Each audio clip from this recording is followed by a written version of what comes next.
What's up, guys? What's up, world?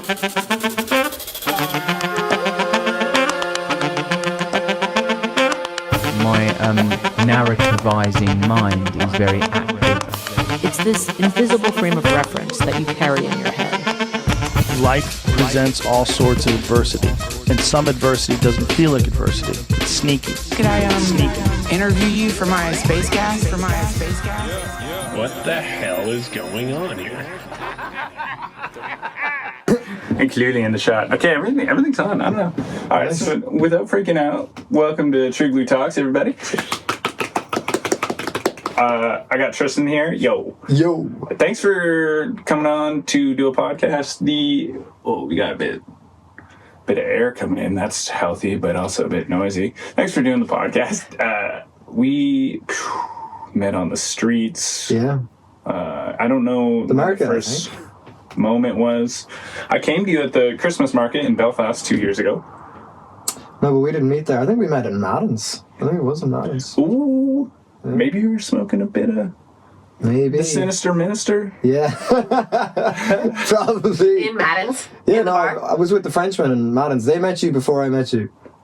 Definitely. That's right. Yeah. And then, man, that was so good. And then they said that you busked and played music. Yeah. And it was either your French guy or the other guy. Yeah.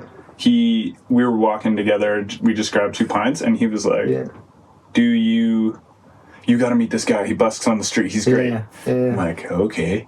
Yeah, sick. And then you're just out there smoking. You look like you're 69 years old. Sup, Colin? How are you? Yeah. Sorry with the accent. That's exactly the one you have. And Otter's here with us. We're in Belfast now. Yeah. So it's been 2 years. We haven't seen each other. Yeah. More context. We played on the street. Yep. Did some busking. I played some didgeridoo. It's okay instrument. Yeah, no, it's good. Actually, Daniel got me a trumpet-doo after you left. What's a trumpet-doo? That's what you had, no? It's like didgeridoo. Didgeridoo, is that what you call it? Trombone didgeridoo.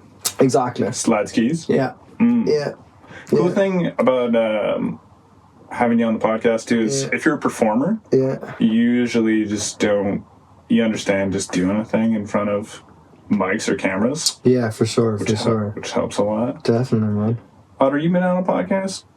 I've been on one podcast. The radio show? Yeah. Sick. And then I've just recorded when I did my own radio show. Sick hat. Nice. Thanks. Yeah. I heard you brought that from Canada. I did, because I felt like I might need something to blend in with the crowds here. Yeah, that's funny because there's like a similar kind of hat that like is quite typical the dock workers would have worn here in Belfast, like the shipyard workers and stuff. That reminds me of a train hat in Canada. Okay. Yeah. Train conductor, yeah. On CP Red. Sick. So, why did you want to invite Tristan for a podcast? Because I knew it'd be good crack. Good crack. That's what you want to hear. Yeah. Like, you know, why have you been invited for anything? Good crack. Like, Crack being good shit. Yeah. Good vibes. I don't sell drugs.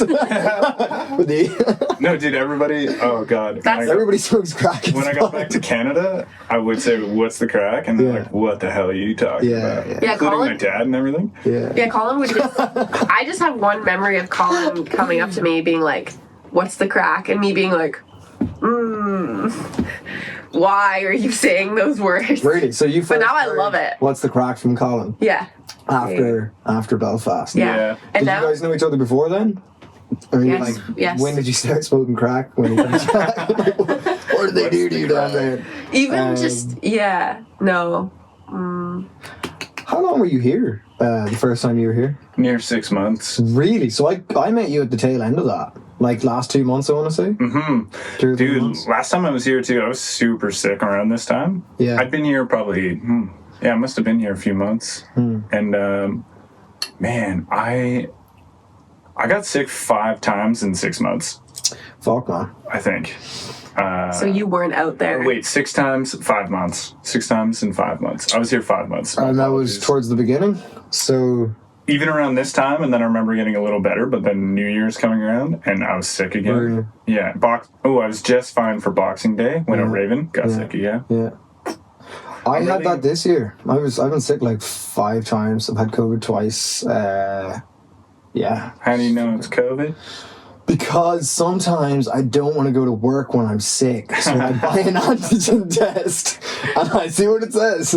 But a lot of the time it says no. Shit. And it's like just a cold, and maybe I get a day or two. But like when you get those double red lines, man, Pregnant. it's my favorite. Honestly, if I'm being just anecdotal, it's my favorite sickness to get. It does wipe me out for like a day, and then after that I'm fine. So it's cool. I heard, I think he was like maybe the guy in Egypt or like Libya or something. Yeah. He did some COVID tests on like a fucking piece of fruit and a goat, and they all came in positive. He's like, and a goat. Look how fucking bullshit Everyone's this got is. COVID. It was at the time things were really heated and they were locking everybody down. I think they killed him. Somebody killed him. Really? He's dead anyways. I think he might have died. Should we look that up? Probably. That's funny as fuck. But yeah, no, so anyways, just lots of really bad fucking achy flus and shit this year. And 2025. Yeah, 2025. And it's tough, man, because you're like, I don't know. Well, it sucks if you're on holidays visiting somewhere. But like for me, it's just like with the work, like they just think I'm talking shit. Like I've just got hit really bad this year with sickness. Yeah. It's like, I don't know what to tell you guys. Like, yeah, you can't help it except try and be healthy and work up your immune system. Do you for sure like take any supplements or like try and eat things to work on your immune system? I mean, I'm just thinking of like ginger tea and like healthy whole foods. So definitely I am obsessed with just ginger. It's like I love ginger. So you saw me with the ginger sushi packets downstairs. Yeah. Like, Those are so good. He has 5 packets of 5 ginger. packets of sushi ginger. And you only eat 1 or 2? 3. When are you gonna eat the other 2? And I've got them till fucking, I think, May next year. They don't go off. But I'm building a stockpile. Like, they're free when you buy sushi, so it's like, Yeah, like I said, you never know what's gonna happen. Rations, exactly. Dude, that's okay. So like, in 3 years, there'll be no more food left on Earth. But Tristan has this ginger package. Christmas is coming around, and you can fill a jar with it and just make a custom label. Say you made it. Yeah. Totally. Give it as a present. I made this Your mom will ginger. love that. I cut it up. Maybe. Genius. If it's if it comes maternally, your love of ginger. It does. I heard the word maternally, because paternally, coming down from the mother. Heard that longevity might come from the mother more than the father. That's really good news for me. My two grandmothers have lived to like late 90s, 100 and somethings. Ooh. Yeah. So I wonder if it actually goes over to the guys from the mother too. It must be general. I've heard baldness is the same thing. You don't get baldness from your father, which is inconvenient as fuck because like that's who you're going to see. You're going to be bald from, like, because men bald more than My maternal grandfather was bald and he had a career, but he kept all the sides long. Okay, yeah. It was brutal. Is that Einstein? No, it was more like a mullet, but with no short on top. It's just bald. Right. Yeah, it was like an overgrown monk. Yeah, it was a bit too long sometimes. I thought maybe. I hope I don't go bald. Maybe it is a monk. Someone famous, I think. Shit. Who's that one guy? That one guy who went bald. The Pope, the Pope kind of looks like that. Yeah, but it's I think not most long. balding elderly men who don't want to just accept it rock that cut. Like, if you wear a hat, I'll do it. If you wear a hat, it's all good. Yeah. If you wear a hat, it's fine, I think as long as you're confident and happy, you can pretty much rock any hairdo, Totally. no matter what's going on. And on that note, I think if you always wear a hat, people get very suspicious. So just rock whatever, be yourself. My hair, I don't do fuck all to it. I wash it with water and that's it. Hey. Yeah. Just let your body do what it's fucking trying to do. Did you make your locks? No, man. They just happened. They just happened, yeah. They kind of started at the back. It kind of just started from being a crusty hippie in a mobile home. And, but like my mom's African American, so I have quite curly hair. Okay. And so it was kind of just naturally happening, and then I just kind of eventually just embraced it. I think it's actually quite a cool thing for me, because I know when I was like a teenager going to school and stuff, like there was literally no people of color in the town I grew up in, and so I would always get my hair cut like really, really short. Trying to like mimic the hairstyle of everyone else, but a bit shorter, like just so you couldn't see the curl or anything. And it wasn't like a very conscious thing, but like in hindsight, I feel like I was really like, I don't know, like I was subconsciously just trying to like pass for white and just like not have my hair texture and just like, And so then I feel like by the time that I had kind of grown up a bit more and experienced like life a bit differently, and my hair started to do that, I was like, you know what, fuck it, I'm just gonna do it. And having freeform locks is scary because you don't know what the fuck they're gonna look like. So it's kind of like, where was that you went through that? So at home in West Cork, my stepdad's family have like a garden centre, and up behind that my stepdad has a sawmill, and there's like a mobile home there, and I was just living there throughout the lockdown. With your No, on my own. So I moved out for the first time ever at that point, from the parents' house into this mobile home. How old were you? 17. So there was like three of us. We were going for like a week. Like quarantine wasn't even like a legal obligation yet, but it was like everyone was kind of doing it for fun. So we're like, let's go quarantine in the hills, you know. And basically, went and did that, and it was like 3 guys who literally couldn't even write a shopping list, had never lived without their mother. So in that mobile home? In that mobile home. So everything went to shit really fast. Just like 3 17-year-old stoners. And so like within like a week or two, like we didn't have a TV, but one of the lads brought a projector. And so like all the blinds were like, everything had been going around like taping like shit to the windows so we could watch TV during the day. And then like the compost was overflowing, the sink was overflowing.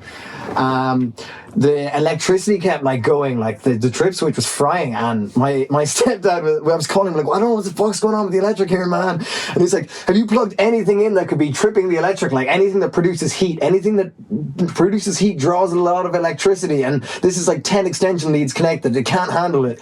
And I was like, no, I know what you're on about. And my friend was just like, he'd moved an electric heater into his room without telling me that he'd snuck in from home, like, and that was fucking the electrics.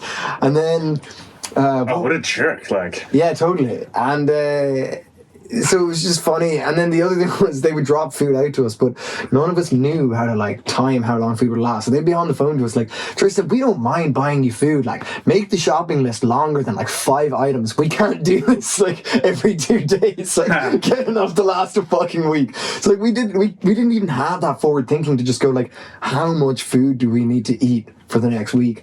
And so we were just like digging potatoes out of the ground that had been left from the last harvest. Classic So it was like this very real, classic Irish. yeah, very classic Irish. So it was just this you know, like collision of having to be really independent and move out for the first time, and kind of an extreme circumstance. And then it was also suddenly I just got cut off from the world, and I didn't leave that valley for 3 months. I only traveled on foot. I kicked the other guys out because they were just not really. You're like, I'm not going to cohabitate with you guys. Yeah. So over that, like 2-3 years down the line, I had dreadlocks by the end of that. that was how it all started. Yeah.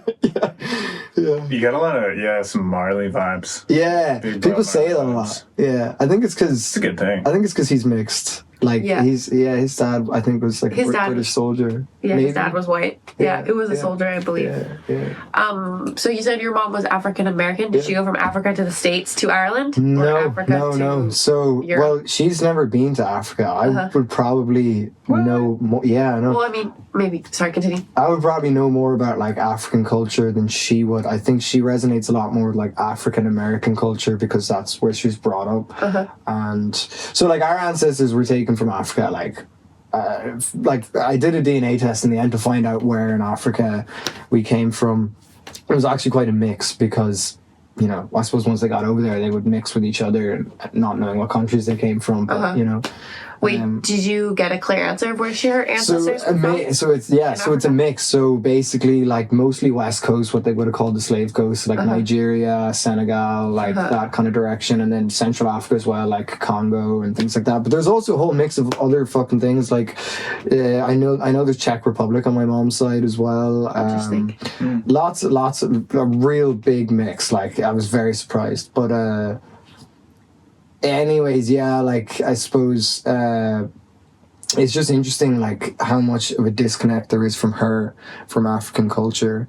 But then it's weird for me because I grew up in a town where, like, my mom was, like, the only black person there, and, you know, I didn't see anyone who looked like my mom or even me, and so... But I also don't really resonate with with any sort of, like, I have an American passport, but I don't really resonate with it much. I don't resonate with the culture much, and I don't, like, ethnically come from there. Yeah. You know what I mean? Like, I'm not a Native American person. My ancestors come from, like, Ireland, Africa, and other countries. So I've kind of tried to kind of focus more on, like, learning more about Africa, if that makes sense. So, I mean, your mom your mom's American because she has a passport, but her roots... For sure. And maybe, like, many generations behind her did live there, but, like, their roots weren't born of that soil. So it definitely makes sense that you don't feel a resonance. Yeah. Especially since did you grow up there? No, I was born in Ireland, grew up here. Yeah. You know, so visited. Have you been to the States? Yeah, so we would go normally, like, for, like, 1 month at a time in most summers, you know. So I've got family over there. So yeah, but mom never knew her dad, which is also the African connection, you know. So, like, her mom's white. So, so basically, yeah, I've convinced her to go and do these DNA tests, you know, and the first one, the same company I did, nothing came up, and then she did try another one. We've now since, like, connected online with, you know, this whole African side of our family, African American side, really. So, like, yeah, I'm excited. I haven't really wanted to go to the States for a long time now. I haven't been there since I was 16, but I'm excited to connect with that whole side of my family, like, when I get over there, like, you know. Yeah. It's the same mom that doesn't want you to cook? Just for Christmas dinner. Yeah. She likes me to cook. But yeah. Interesting. For sure. But that's part of the jollof rice. It's like that Nigerian connection there that she's never had that. So nice. That's why I'm cooking jollof rice Christmas Eve. Yeah. I hope she can guess what it is. Yeah, and where it's from. Me too. Merry Christmas, everyone. Well, that gives it way much more depth now. Yeah. That you're cooking that meal for Christmas, and it is a connection. Because when you told me that, I didn't even know you had African ancestry. Yeah, for sure. I was just like, hell yeah, cook an African dish. Yeah, exactly. You cook a dish from every continent? Yeah, exactly. For his Christmas. What's going on North and South Poles? They're different continents? So Antarctica, the North Pole is not a country or a continent. It's a frozen ice cap. It's not actually a solid piece of land. It's a sheet of ice. Allegedly. No, just kidding. It's the edge of the earth there. That's where you fall off. But yeah. Down in the Antarctica, there is land? Yeah. Antarctica's got land, I'm pretty sure. But the Arctic does not. Are we sure about that? Nope. Like, anecdotally, no. But that's what they say. There is some... We think there is, for some reason, because it feels like we've seen it on maps. In the Arctic? This is how people used to talk and figure things out. We try to remember. Antarctica? South. Yeah, I think so. Is south. Yeah. And it's considered a continent. Because there might be land there. Yeah. Says Tristan. Arctic? Who I believe. Arctic? No. No. That's not just a ice. Country. It's not a real place. It just might be ice. Just a big ice bath. Do you think Russia owns it? It's a good not Canada. question. I think it's kind of like the space station where it's like International Research Zone. I could be completely pulling that out of my asshole here, but I like the sound of that. That's my intuition. It's a place for old people who can hack the fucking... If you can survive out there, you can go without a passport. Yeah, exactly. And find your own way there, because there's no landing strips. Yeah, it's yours. Yeah. Go ahead. Yeah. If you can survive. Do you guys know about the whole, like, Iceland, Greenland naming thing with the Vikings? Heard about it. Yeah. Swap the names to confuse. Yeah. Propaganda, Basically, we move to, we go to, I think, Iceland. No, they go to Greenland. And they're like, fuck, this is not green. This is icy as fuck. But we've got to convince people to come here. So we're going to call this Greenland. So people think this land, you know, that's green. And so they do that. And then they find Iceland. Fuck, this shit's actually green here. Yeah. So they're like, Iceland, like, don't come here. Is Iceland a part of Europe? Yeah, it is. Yeah, it's Iceland a country is part of Europe. But it's I think it is part of Europe, but it's in the middle of the Atlantic. Yeah. Like, you know, is it in Europe? Where is it, or is it part of Iceland? Yeah. I think it's Europe. I think it's Europe. Do you think Greenland is too? Ooh, that's a good one. I wonder if people are living. It's probably North America. I wonder if people are living in Greenland. Okay, so Greenland belongs to Denmark. So yes, it is, because Mr. Trump was trying to take it back there. Greenland is part of North America. Greenland is part of North America? Yeah, and Iceland was named by an explorer after he saw ice during harsh winter. Then a guy, Eric the Red, who murdered someone in Iceland in 1982. Yeah. Sorry, 982. 982. Okay. He explored South Greenland, and it was relatively green, habitable area at the time due to warmer climate period. Okay. So he called Greenland to promote settlement. Yeah. And Iceland's name reflected the icy conditions an explorer encountered. Okay, so Iceland was legit, and that was actually icy. He was truthful on that one. It's rooted in Viking exploration and strategic branding, not a deliberate swap to mislead. It was just, at the time, the people who named it seemed to name it because of what was going on. Okay, so it was trendy. It was a trendy name to call it Greenland. It wasn't full on. I don't know. I heard that too, though. I heard about that deception. Too, I kind of like it. But I mean, there's You hear about the carrots in World War I? What about them? They spread propaganda on the British side for that their pilots were eating carrots that helped their vision, which carotene, I think, actually does help your vision. I think that is confirmed, but it was so that the Germans would read their positive propaganda, positive for the British. Yeah. The Germans would get distracted and not know that British had radar. Yeah. Just to put them off, going because the Germans are sitting there going, how the fuck did these cunts see me this far away? In the night. Yeah. And then they're like, our pilots eat carrots, and carrots help your eyes for the nighttime. Yeah. And so we even would say that. There's no technology That's some old involved. news right there. That's been figured that out 7 years ago, maybe. Yeah. Someone told me. Finally. This is actually mad stories around carrots. Carrot cake comes from World War II because sugar rations, but they're quite sweet. And do you know why they're orange? This is one of the fun ones. Carrot cake? No, carrots. Do you know why carrots are orange? Because of carotene? No, well, I presume carotene is called carotene. Got it. Because they found it in carrots. Hey, he knows. Yeah. You don't need to Google. Stop! No. What were you going to say? That's not what I'm getting to, though. The reason why they're orange, originally carrots were parsnip coloured, kind of peachy, purpley, multicolored. Even purple. Even purple. Yeah. But King William of Orange from Holland, oh my god. Yeah, the Protestants really liked him, and they liked the colour orange, and they just said, let's see if we can make our vegetables the same colour as King Billy. So that's what they did. And the orange men who you see in the north of Belfast with their orange sashes and all that, it's all part of the reason why carrots are orange. Wait, what? Did they genetically modify them to be orange? They didn't genetically modify per se, but they bred them to probably increase the carotene. Okay. Yeah. I think I'm missing. Did Google say that? Colin's having a fully dysfunctional leg. Sorry for the noise. The carrots. Carotene was named after carrots because it was rich in carrots. Yeah, it was named after carrots. So it said, and then I laughed at myself about oranges. Yeah. And the color orange. Yeah. Because oranges are green south of the equator. Whoa. On the outside. Their peel is. When I was orange on the inside still though? Yeah, orange on the inside, but when you're we're not going to look this up. When you're down, this is from my own eyeballs of traveling, but when I was in Mexico, Guatemala, you don't really see orange colored oranges. But they call them orange, don't they? They call them naranja, which means orange. Or they call them different names, but why do oranges become orange up here, but down there they're green? What I want to know is, were they just not ripe, or were they eating them green? No, they're ripe. Eating them green. Yeah, there's something about them. They're either genetically modified to be orange if they're grown in the States, or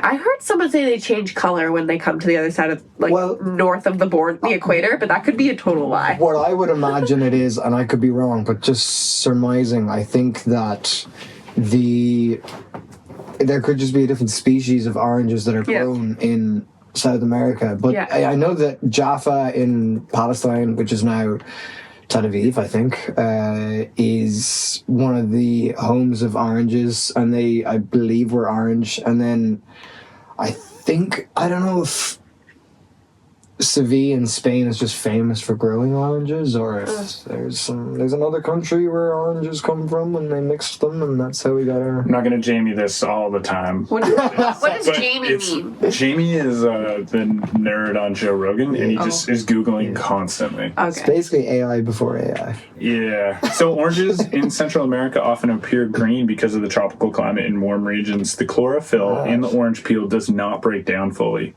even when the fruit is ripe. This means the oranges retain their green skin while still being sweet and mature inside. Do you know if they come from... Holy shit, boys. From South America, or... Yeah, where are oranges native? Is it a species that's been brought in? Where are they? Oranges are native to where? And, where? And what? W-H... W-E-A-R? W-E-A-R? To where? Are oranges native to where? Southern China. Southern China? Really? Northeastern India. This might be a really stupid thing to say, but is there a connection between mandarins? Oh, they come from China. Yeah, but you know mandarins. They come from China. They come from China. Mm-hmm. And Mandarin is the language. Is there like a... Oh, Do you see what I'm saying? There you go. Well, that's... Oh my god, sweet oranges specifically emerged as a hybrid of pomelo and mandarins. Well, I never know that. Pomelo being like grapefruit, correct? Pomelo? Pomelo is what they call grapefruit in Spanish. Is it? Do you speak Spanish? Yes. Do you? A pomelo is not a grapefruit, but they're closely related. A grapefruit is actually a hybrid that originated from a cross between the pomelo and the sweet We're getting orange. deep here now. Where is patient zero? Well, I'm really interested about food, so that's okay. So mandarins are some of the first things. Mandarin is an OG. Again, so they say. But speaking of oranges, should we have some whiskey? Yeah. Yeah. Can we have some whiskey? So we're drinking whiskey because we're in Ireland, if that wasn't obvious yet. No, I didn't open it. Do you want me to open it? Oh, you couldn't? He was opening his ginger can't. beer. Oh, it was your ginger beer. I'm sorry. He hadn't even You're tried. Ready? As the guest. Okay, so that's Powers. Do we know anything about that? I do know things about Powers. It's distilled in Middleton, County Cork. Send us a free the bottle. Rebel County. It's a single pot still whiskey, I believe. Non-chill filtered, 40%. Yeah. Right. Personally, I get notes of grapefruit and ripe banana, funny enough, from this whiskey. So also a lot of vanilla and stuff like that. So, see if we can taste any grapefruit and banana, yeah? So... Deal? Is it... I'm excited to think about those things. Yeah. Is it... Did you prove this? Or is this just your vibe? Wicked pour. Oh, shit, sorry. That was a wicked pour until you said that. I know, he jinxed it. Yeah. That's extremely smooth. Amazingly It's going all too well. That was amazingly funny. So... what was the question? Cheers again? to the UK. Cheers. Get out. I'm so sorry. It just said UK on the back. I'm like, Yeah, oh, right. fuck, it does, yeah. Fucking whole scene. I had a dream about that kind of shit, but I don't know. That's a whole other tangent. Okay. So Well, we can get into that in a minute. Ask me about that later. No, we don't even need... That was a joke, I cracked. Yeah. No, but... Yeah, it is interesting how... Good vibes. Yeah. That's Slancha. Slancha. And chugged it. I can't smell anything. Aw. I can smell a little.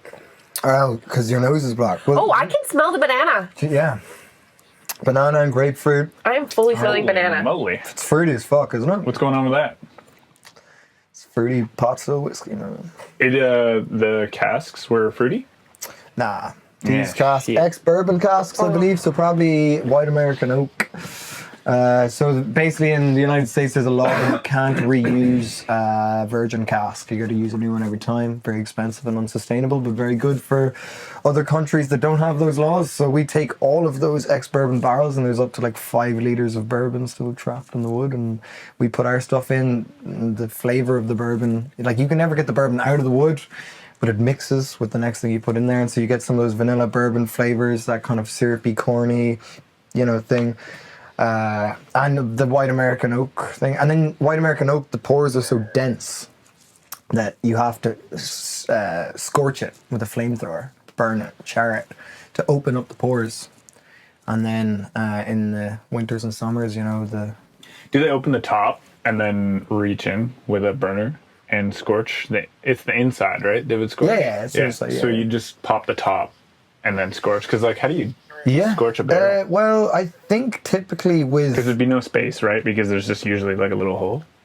Well, no, not quite. So the way I understand it is that it happens during the manufacturing phase of it. So white American oak, I could be wrong. I'm not an expert on barreling, but I'm not an expert in anything. That's why I have you on this podcast. But I'm an expert in nothing. But I think the barrels aren't very usable if you don't scorch it first. So I think whoever's selling the barrels also scorches it, and they've got different char levels of how scorched you want it, And that's how it works.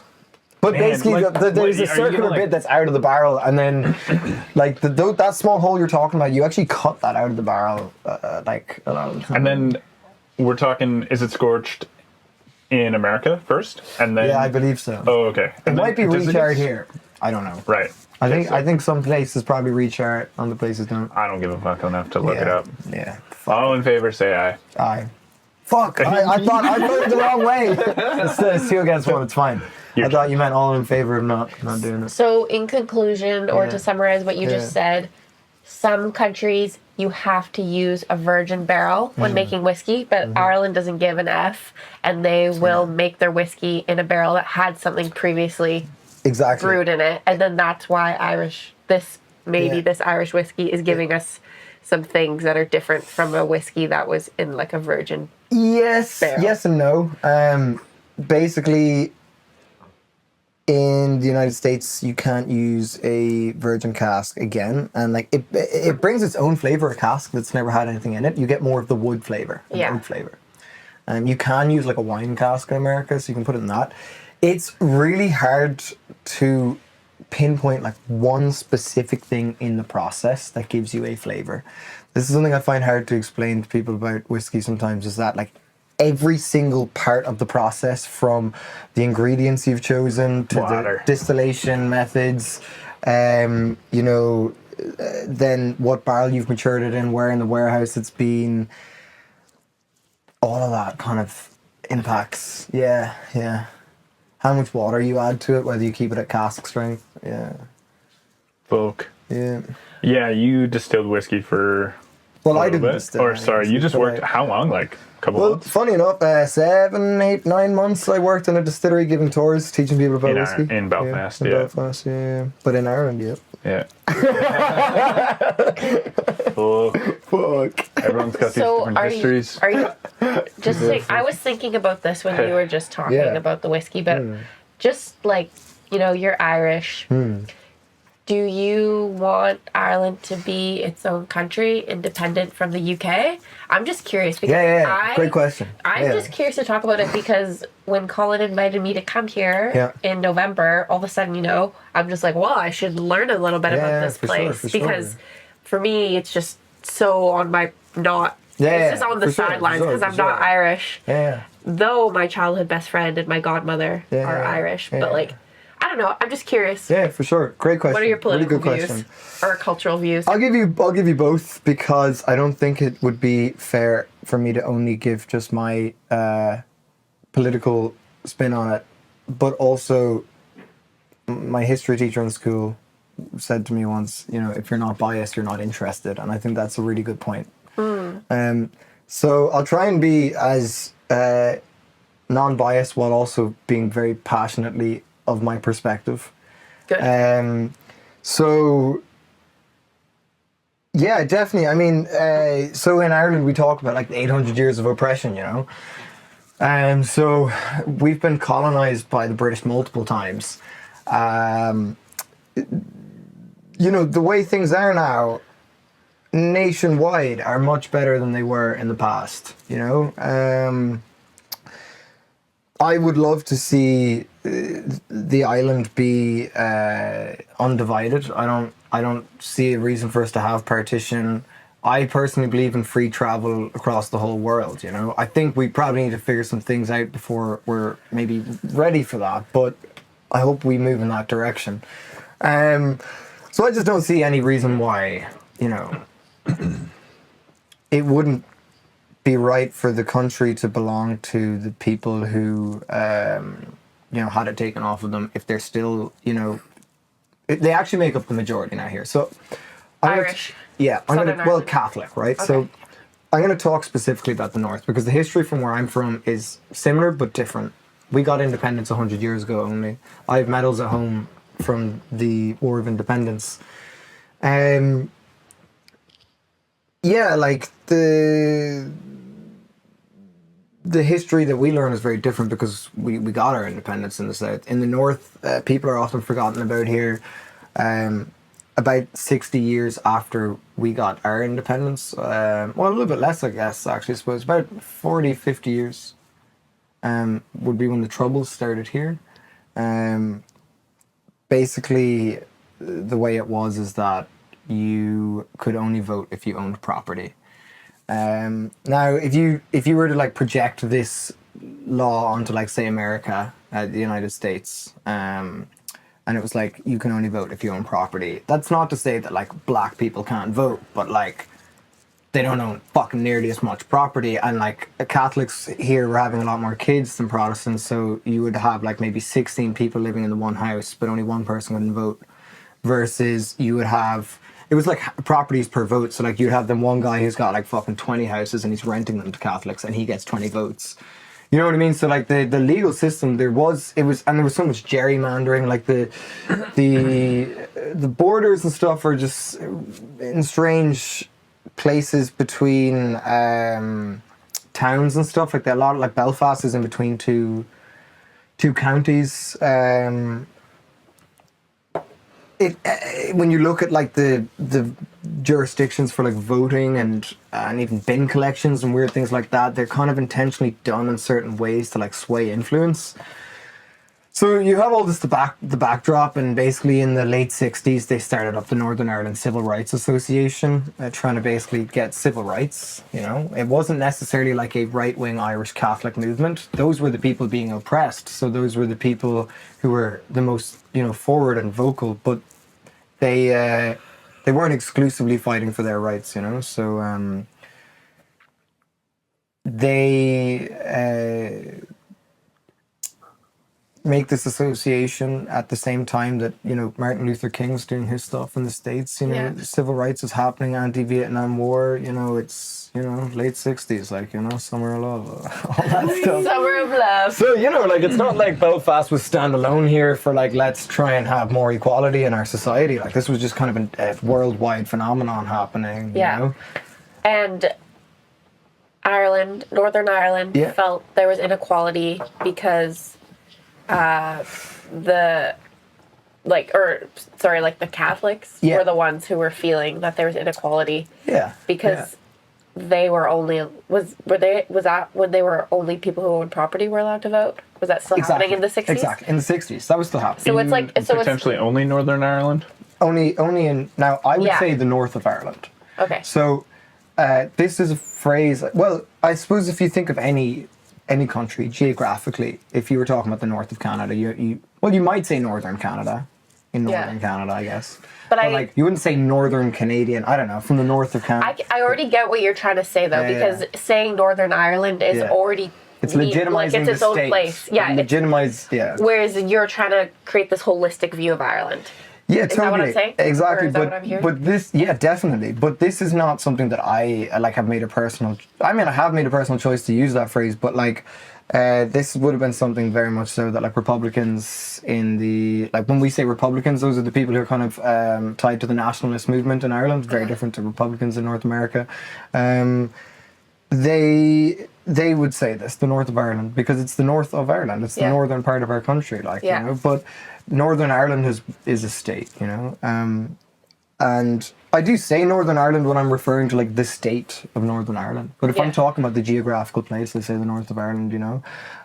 So they were feeling oppression for probably many other reasons too, but there was like a law that people couldn't vote, or sorry, they could vote only if they had a household, but that was not a good way to do it because it was not representing each individual for their power. Definitely. I mean, well, there was In also the 60s lots of other oppression happening, and you have to keep in mind, like, you know, I think it was like the 1100s when the first time the British colonized Ireland, like, you know, via like Catholicism, essentially, you know. But so you were on about what your opinions. I'm trying to not go back too far, so I don't have to explain too much. But what I'm saying is that this is kind of the beginning of the Troubles, is what I'm describing. Yeah. So the Catholics are basically saying, we just want one vote for every person. Yeah. That's what they're saying. And they built the Titanic already. That had sunk long ago. Yeah. And the famous saying of that is, you know, built by Irishmen, sunk by an Englishman. But it was built both predominantly by Protestants. It was hard for Catholics to get jobs, you know, like that was the other thing. So like, you know, employment prospects weren't good. You would have to lie about your name if you were to apply for a job. You've been forced to speak this language that you don't know. So your grammar is fucked. You can't speak properly. I mean, have you heard what people sound like in Ireland in general, and more specifically Belfast? You know, so yeah, like if you go back to the penal laws, which was happening in the, I think 1600s. 1700s, maybe into the 1800s, you weren't allowed to go to school. Like, you know, you have a thing called hedge schools, so they would, you know, you'd risk your life to teach young kids like how to like spell their names and stuff, and, you know, speak Irish and do maths by teaching them in a bus, you know. So like, this is the backdrop for, like, at this point in time, the Troubles is coming around already over 800 years of oppression. Yeah. And then it's getting to a point where they're looking down to, there's 32 counties in Ireland, they're looking down at the 26 counties, which I come from the very most bottom part of the island, so I've had a very peaceful life, you know, and people there have for the majority of the last 100 years. They're going, we want, at least, even if we can't be a part of that country on paper, we want to at least be, you know, have self-determination, like, you know, because we've seen them get it down there. So they were like, how did they get it? Ireland was the first country ever to win independence from the British by force, you know, and the oldest colony of Britain ever. So didn't the States do that? We're the OGs, like. Didn't the States have like a civil war and kick some ass? The States? Yeah, didn't they? Yeah. Oh wait, but that was the British? A long time after. Yeah, against the British. Yeah, well, they were the British, and then they became American, supposedly. Yeah.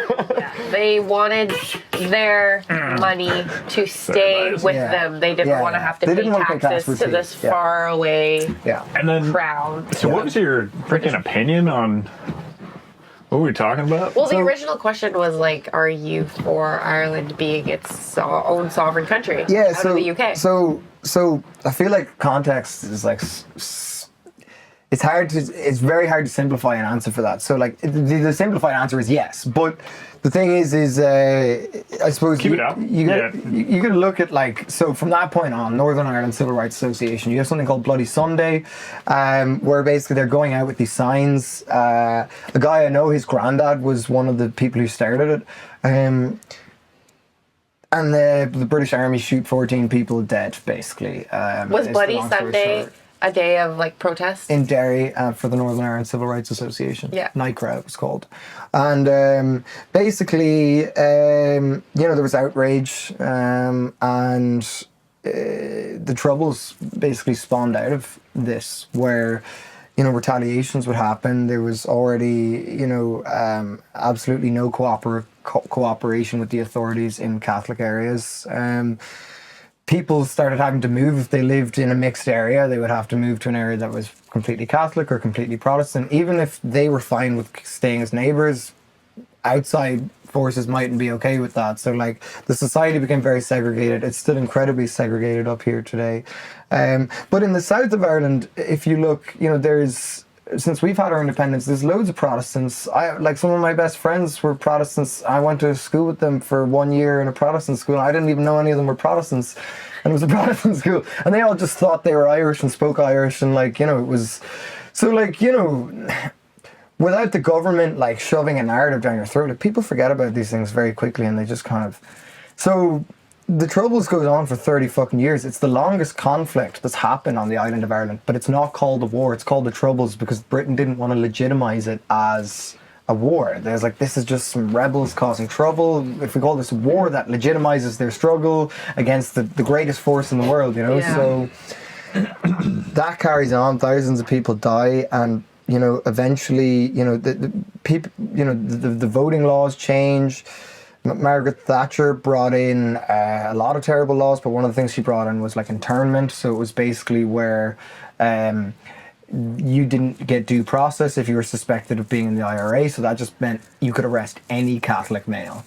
Or any Catholic, really, because you had it. That was just cause in their eyes to just arrest them. So they did that, and people were incarcerated for awful amounts of time. But also, then you had the 1981 hunger strikers, and I don't know if you know about like Bobby Sands or so. I'm sorry, we walked by a thing of his, and I didn't know the story, but I'm pretty sure it's the same guy. Yeah, no, it definitely is. He did a hunger strike in prison. Yeah, in the H blocks in the Maze prison. So yeah, basically explain. He hunger striked for what? Political status. So basically you have something called the blanket men as well. So basically when the first, let's not talk about Bobby Sands straight away, but let's say the first kind of wave of Republican prisoners during the Troubles, they, you know, there was a lot of political organization, and they didn't want, you know, Britain eventually took that away from them and said you can't have political status, so you have to wear prison uniform, you can't have like your own normal plain clothes and your own separate political wing, and you know, any of that. But they wouldn't wear the uniforms, and they were saying, you know, we're not going to wear the uniforms, I'm not a prisoner, I haven't done a crime, all I've done is look for self-determination here in my own country and fought off you know, an occupying force. And so they wouldn't wear the uniforms, and then you have all sorts of things like the dirty protests where they would basically not clean their cells. You know, you're held to a tight routine in prison. You got to stay clean, all that. Yeah. They would shit on the walls, smear the walls with shit, paint things with shit, not clean themselves, absolutely disheveled. They wouldn't wear uniforms. They would just wear the blankets, and they got known as the blanket men. There's people I work with, you know, who were one of these people, like, you know, like. It's really not hard to find ex-IRA people in West Belfast, you know, but basically the hunger strike was for political status. It was so they could, you know, negotiate, and they could have proper treatment. Basically, legally, the requirements that Britain had to, you know, uphold in terms of the way they treated these prisoners for political prisoners was different to a common you know, criminal or a felon. They were seen differently. So that was the hunger striking. 10 of them died. Eventually, the IRA called off the hunger strike. And, you know, you have Sinn Féin, which is basically like essentially the non-violent political wing of the IRA. So they were definitely in collusion and sort of all part of the same thing, but they were the peaceful pathway. The IRA was the by any means necessary pathway. Yeah. And eventually a ceasefire was agreed in 1996, and they all cashed in their weapons, and but that also meant there had to be new laws, like the Good Friday Agreement was brought in, and that basically meant that there was a power sharing dynamic. So there has to be one, basically the first minister has to be either Protestant or Catholic, or nationalist or unionist, they would say, and then the deputy minister has to be the opposite one, so that there's one of the two counteracting each other always. And then also 50% of the seats have to be divided in such a way, which is really progressive for the time, but it actually holds the country back a lot now, because parties that want to come in and be sectarian, non-religious, not leaning into nationalist or unionist you know, political ideology, and just create a new pathway forwards, by law, they can't occupy even 50% of the seats. They have to be filled up with these two other groups. So it kind of, in a way, it needs to be updated, in my opinion. To get to like the root of your question, yes, I want to see a United Ireland. United Ireland is what we call it. But there's complicated things. I come from a part of Ireland, Cork, known as the Rebel County, historically the freest, most Republican place in Ireland. They were scared to fuck with us too much down in Cork. Like, you know, it's all mountains and hills. Like, we were serious guerrilla warfare fighters down there. I've moved from there to here for a better quality of life. Is that not ironic? Why would I have moved from the supposedly pinnacle of Irish free republicanism to Britain for a better quality of life, you know? So I think, you know, maybe this part of Ireland needs people like you here. Do you ever think that being here, you're like sharing, like, I don't know, energy of someone who wants a united Ireland? I think that the Irish Catholics up here feel much more strongly about a united Ireland than anyone in the 26 counties does, to be honest. A lot of people in the south have forgotten the fact that they're privileged to have their freedom, and they just don't really give a fuck about the north. They just forget about it. Yeah.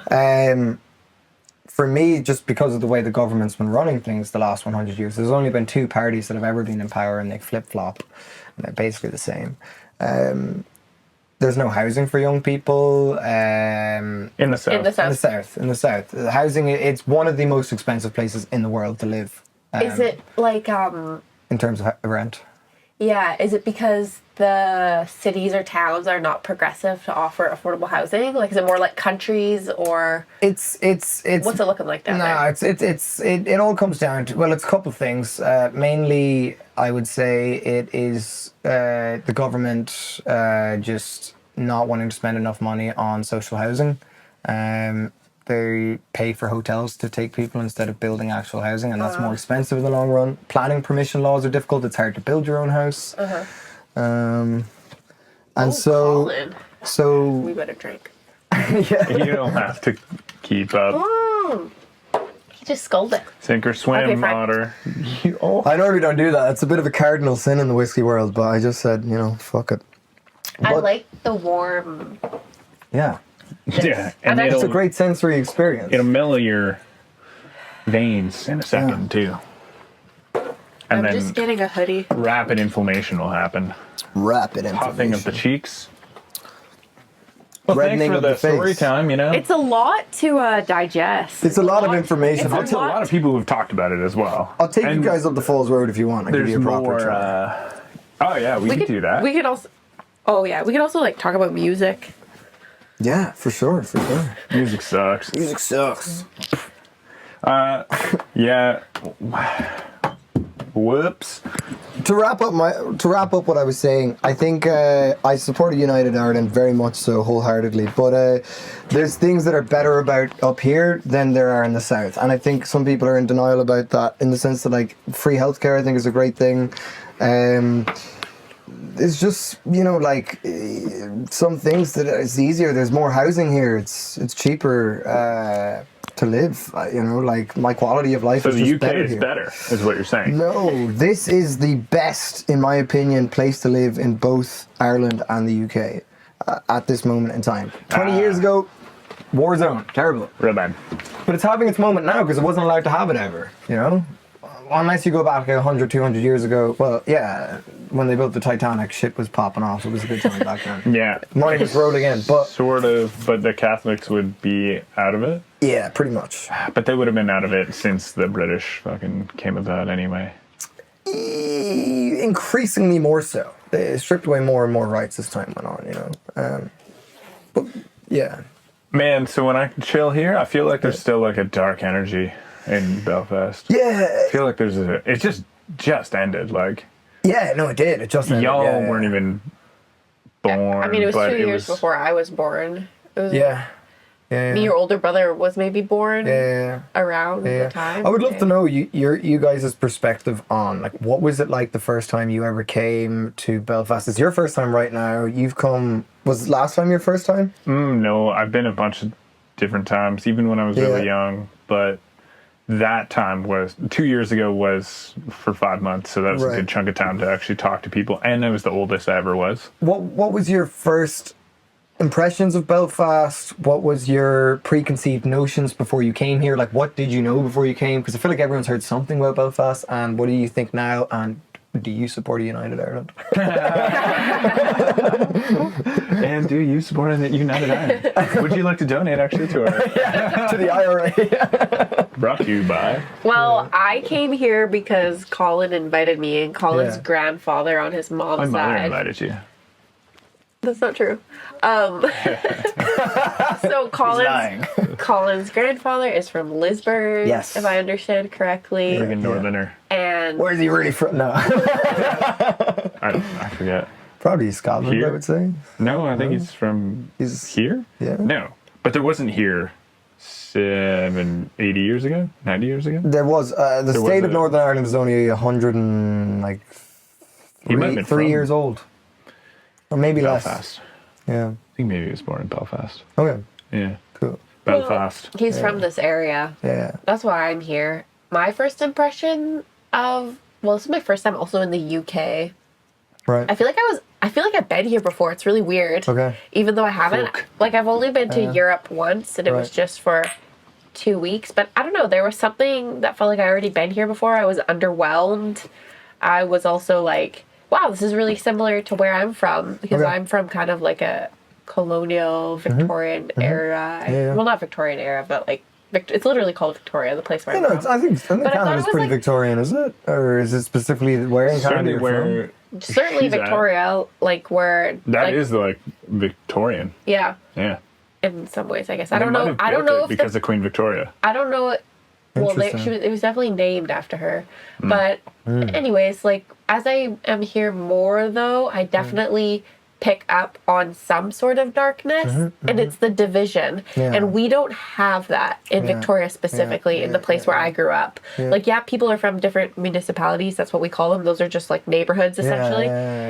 But like there's way more good vibes. Like here, of course, there is good energy in different pockets, but like collectively when I walk around, I'm there's division, and it's also just so different. The architecture in here, everything, and like even just the land beneath the concrete holds so much history. Way more history of conflict and occupation than Canada. Like before Canada was colonized, there was Indigenous people living who they also had conflict within their nations, but just a different type of conflict. I don't know.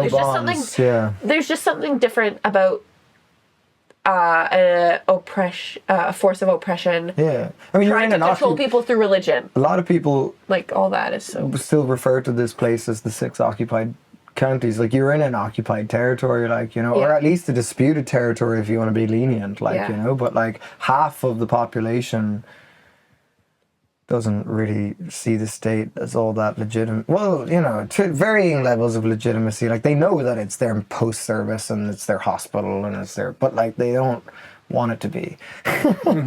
But did you know anything about Belfast before you came here? No. Have you heard of the Troubles? Yes, but I feel like I never actually really heard them called the Troubles. Okay. To be honest. Yeah. Honestly, I didn't know a lot. You just heard about like the IRA. No, not even. Like a week before? No, I mean, I was aware of it, but honestly, because of the song Zombie by the Cranberries. Yeah. Because that song is more about the potato famine, am I right? It's not. No, it was about the Troubles. Yeah, I hate that song though, I'll tell you why. Okay, well, we can get into it, but honestly, as a Canadian person, whatever that means, living on the west coast of the Pacific Northwest of North America, like, I only heard about the Troubles or whatever's going on here because of someone told me, hey, do you know what that song's about? Or what it was inspired by. Other than that, maybe there's some other songs that reference like Bloody Sunday by what was that, Sting or the Police? No, that was actually a great song by John Lennon. Well, it was Sunday, Bloody Sunday. Yeah. Is that the song? Well, him and Yoko. Sunday, Bloody Sunday. There's another song by Paul McCartney that goes, give Ireland back to the Irish. Don't make them have to take it away. During the Troubles. That one might be there somewhere. It flopped because his audience was British. Like, they were all getting bombed by the IRA. They were like, no. But to answer your question, it was only through being invited by someone who has connections to this country that I really like got into it and started to understand what was happening. And then you too. U2. Another band I don't like. Are they Irish or British? Oh yeah, they're Irish. They're Irish. Take that, U2. Well, they can be British. That's fine. Why did I always get U2 and the them. Police mixed up. The Police are cool. The Police are much better, I think. Are they Irish? No. I don't know anything about any of those characters or personalities. I would say I never listened to either of them, except for Forced Upon Me by the radio or a grocery store. Yeah, I mean, I get attacked Sunday, by U2 as well. Yeah. Bloody Sunday by U2 has been in my head bicycling around. Just That would be about that Bloody Sunday. But there was 2 Bloody Sundays. There was also one that happened in the 1920s, the original one, during the War of Independence in the 1920s, and the This one was about the massacre in Derry. Okay, there you go. That's the Troubles. Yeah. So, like, I guess what I was thinking is, like, why do we care about this? But I guess it's important to remember. Are we emphasizing it by talking about it? No, you're. It's really good to talk about it. It's really good to talk about it because it's just, this is so important. And I feel like, in my opinion, my education growing up was so, like, it wasn't holistic of the world. It didn't give me an understanding of how Britain was a world leader for a while. And then, they flop now. They're not like the center of... They're flopping hard. They're not like the center of industry anymore. Good. But no. I don't know, it's just important to realize like that Britain, tried to take over the world for a while because they wanted resources, and the reason why English is one of the most commonly spoken languages because they did the most colonization and death and war. Do you know what's the most commonly celebrated international, or not international, but the most commonly celebrated holiday around the world? Christmas. No, that only happens once a year.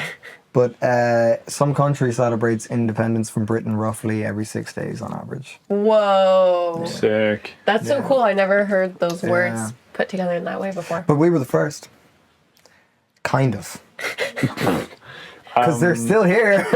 Why do you not like something again? Why don't you like Zombie? Why don't I like Zombie? So it's because basically people, generally speaking, who are of my generation or a little bit before, or my parents' generation who grew up in the south of Ireland, they have a very skewed perception on the north of Ireland because they basically see Republicans or Catholics up here who care about nationalism as kind of a bit extremist, and why do you care so much about flags and this whole identity politics and all this stuff. And I can see that side of it, like my parents would say like nationalism is racist, but I think it's fine to think that when you don't live in a part of the country that is being oppressed or controlled by a foreign power. So basically the song Zombie, it's criticizing the IRA for their choice of using violence in their struggle for self-determination, and I don't condone everything they did. They definitely did things that I think are abhorrent and terrible, but and the bombing that she's talking about, some children were killed in it by accident in England, and that's what she's singing about. And there's a line in it where she says it's the same old something since 1916. Same old thing since 1916. 1916 was the first and failed revolution of the 20th century,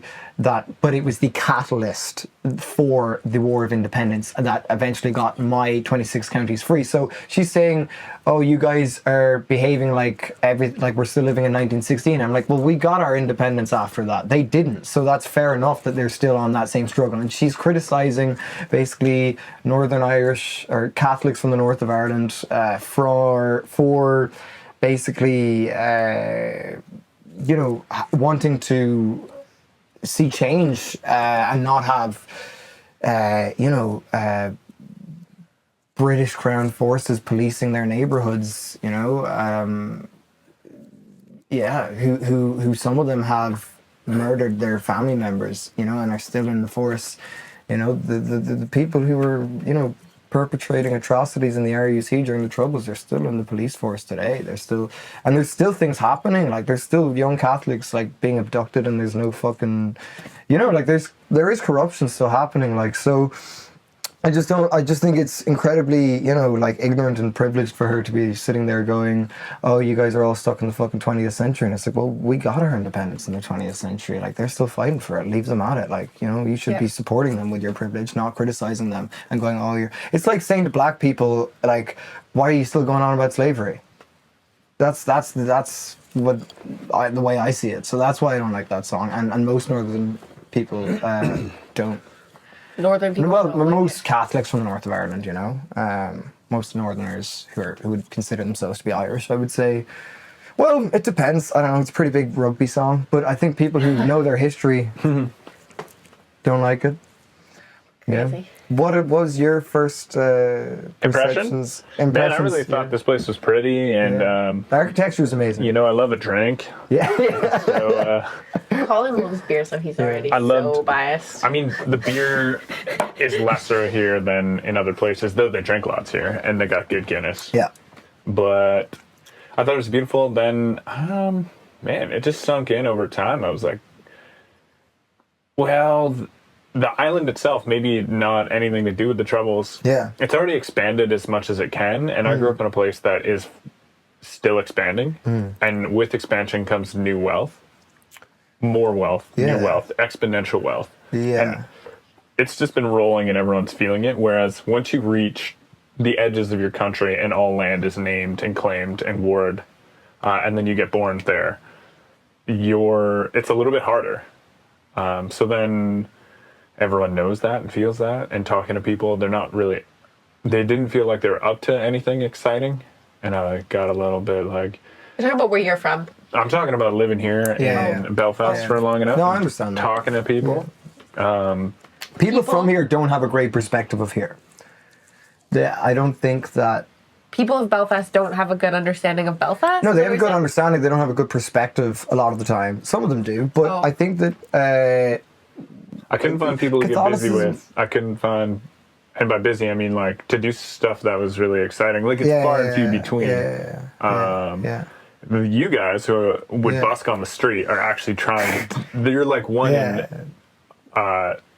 How many buskers are there? There's like 8 in like 300,000 or whatever. Yeah, there's probably a bit more, but like we were full timers back then. Like I'm not out there as much as I was, but that was my only income for a while. Was like the 10, 20 quid I made busking. It kept me alive, bro. I remember you telling me you're like, Colin, I looked online and way below the poverty line. I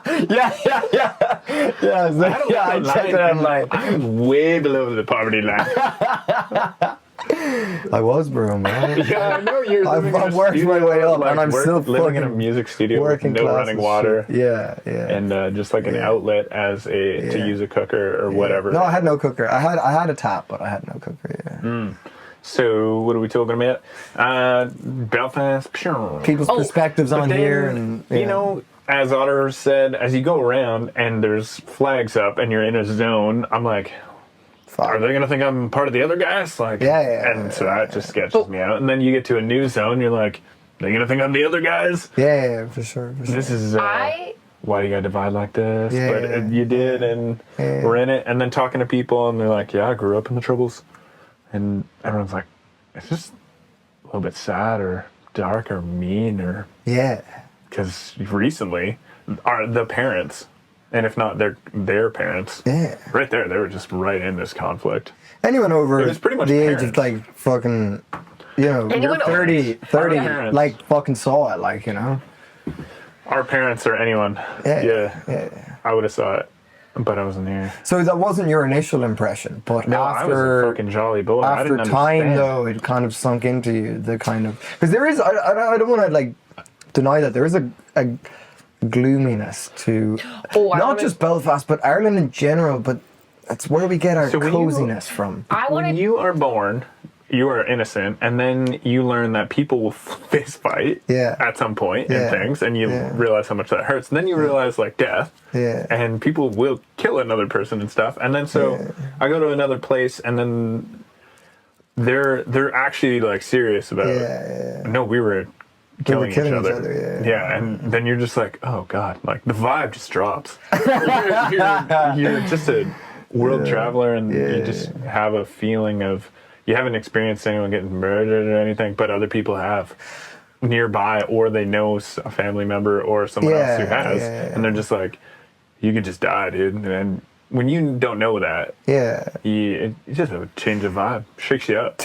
Like the 1981 hunger strikers we're talking about, like the 10 people who died. Like I have 2 of my friends, like one of them was their relatives. Like both, like I have a connection friend-wise to 2 of the hunger strikers because they're related to 2 of my friends, you know. But so yeah, it's everywhere. It's all over. You can't escape it if you're willing to listen and you want to talk about it, like, you know. But I want to hear what you want to say. Well, I just wanted to say my first thoughts of Ireland are positive. Like people were helpful and friendly. People are very friendly. And I felt like people were open and like, especially I mean, for them to hear me and immediately they're judging me based on my accent. Not in a necessarily bad way, but there is a judgment. They're thinking, oh, like that girl's not from here. And then I'm projecting that they're viewing me as like an other. But that's my projection. You guys are safer in a lot of areas here than I would be. Yeah. So that's because you're from the south. Because I'm an Irish Catholic and my accent doesn't hide that. Yeah. You know, and also I'm a person of colour. And to be honest, since the Good Friday Agreement, a lot's changed. And I get, believe it or not, more racism than I would get sectarianism. And I think if you come from a country that has people of colour commonly, that's maybe a bit hard to wrap your head around because I don't look particularly... I'd say I'm racially ambiguous, you know? Like you can pass. Yeah, exactly, if I wanted to. You're white. You're as white as Otter. Yeah, but his mom is...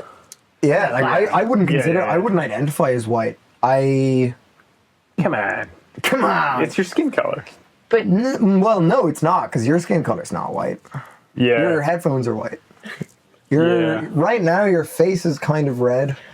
Your skin is kind of a mix of, there's some brown spots, there's some white, peachy spots, and white is blue such veins, a conforming construct that is usually used to like oppress. Yeah. So like I feel like we can find greater individuality, like not subscribing to that, or just being like, no, I'm European. Like I don't know if this is like deflecting right now. Like I'm not trying to get into a talk about like skin color or whatever, because obviously I am coming from what some people would call like a white privilege perspective, but like you can identify however you want, and I see what you were saying about us being safer here than you, because like we're not involved directly with like for sure the internal issues. For me, in terms of like the way I would identify, for me, I haven't, like, I grew up thinking I was white. Like that was my perspective. I just thought I was white because I only saw white people around me. I didn't at any point think of myself as any bit different, and you don't spend very much time looking in the mirror as a child, like, so I thought I was white, like, you know, that was really my experience. And again, like I said, like this is maybe hard to explain to someone like you who comes from a place where there are people of colour, but where I grew up there aren't, and except your mom. Except my mom. And so like when I was 16 working in the local fast food place, like there was people who wouldn't let me serve them. They would want someone local to serve them, but my family have been in that part of Ireland for thousands of years. You know, so I didn't choose to be an other.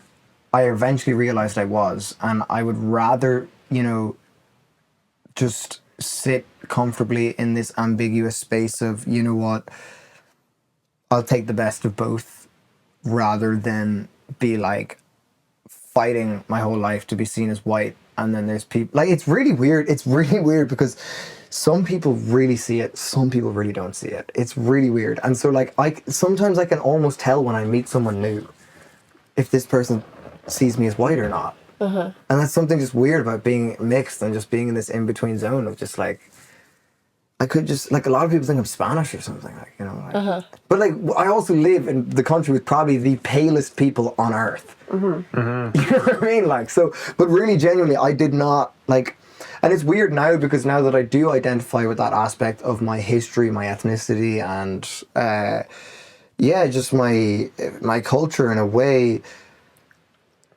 however disconnected I have been made from that, I sometimes now feel like maybe people think that I'm trying really hard to be seen as like a part of the black community. Like I would feel weird about even saying like I'm black because my skin is not black. You know what I mean? But, you know, historically, where my ancestors were taken to, if I was still there and I was born like this, and I would have to deny my entire family and heritage or be a slave. Like, that would have been my reality based on the one-drop rule and Jim Crow laws in the States. And I probably wouldn't have existed in the first place.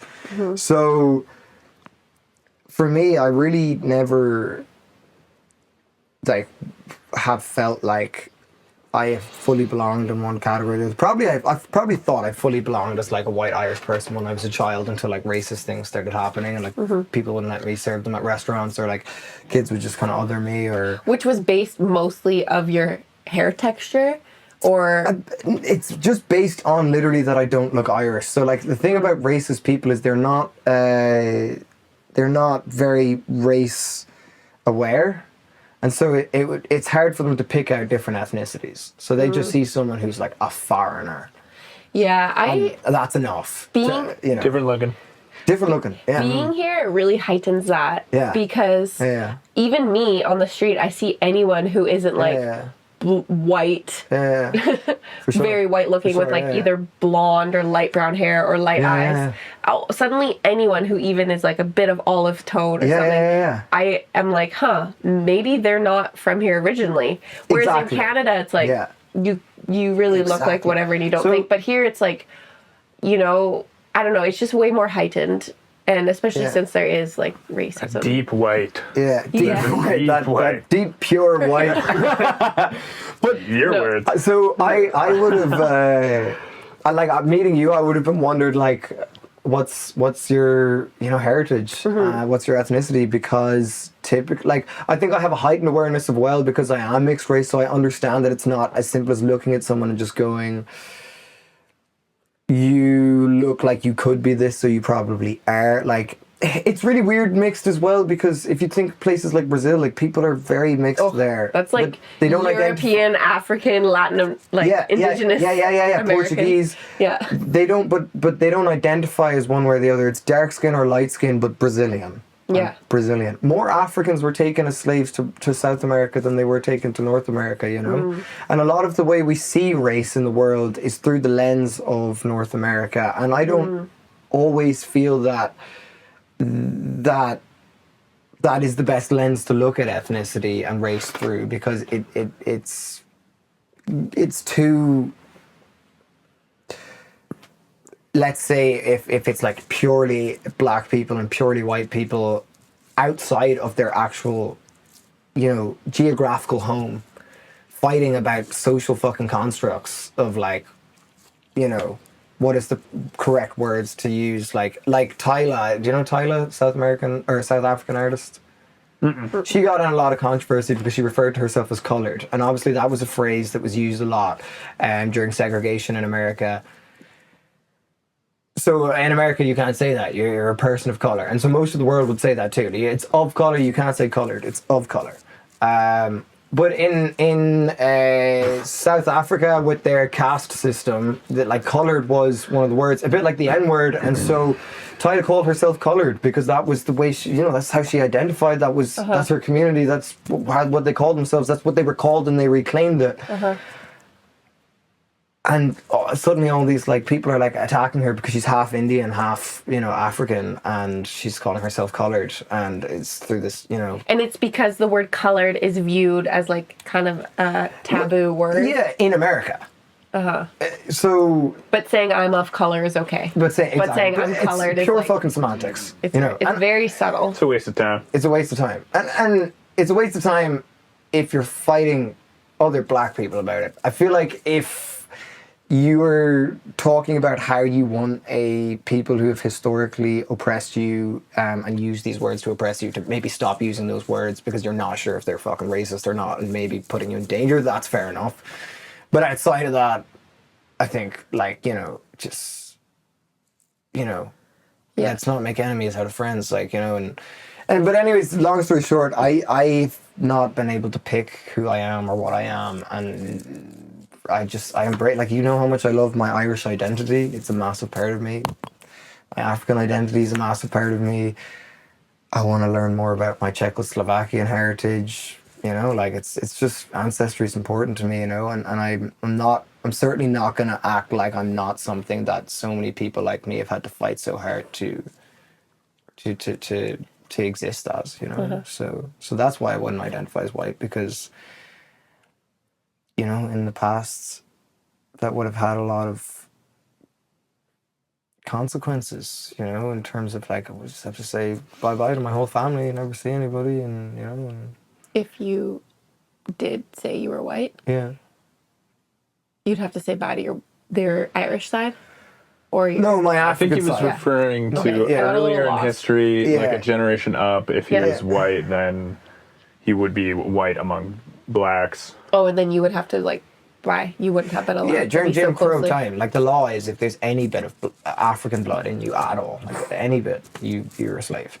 That was the laws. Here. No, in North America. There was in no America, black people here. Yeah. They, in fact, the black people in Irish are called Fair Gurm, is a black man. Gurm is the colour for blue. We call them blue people. We don't have words, like, there wasn't, you know, there is, on a much more ancient level, more African connections to Irish culture, you know, but in recent history, Frederick Douglass was here for a while. We've got a statue of him in Belfast, you know. Who's he? You know who Frederick Douglass is? You know who Frederick Douglass is? Shit. We're uncultured. He's like probably one of the most famous figures in like black liberation history. He was a slave. Where's he? America. He's American, yeah. He's also mixed race, I think like Bob Marley. A lot of the most vocal voices for black power, black activism have been mixed. And I think in a way you're forced to confront racism in a way that people who can live in a fully homogenous black community don't have to, because there's always a divide at the dinner table. Yeah, you have you have one parent. Like my step siblings once said, this is the white side of the table, that's the brown side of the table. Like just making jokes, you know, they're kids, it was harmless, it doesn't mean anything, like, you know, but like you're forced to confront things like that in your everyday life. Yeah. And, you know, so. I get what you're saying. Yeah. Yeah, it's too bad you know, felt some things that made you feel racially separated.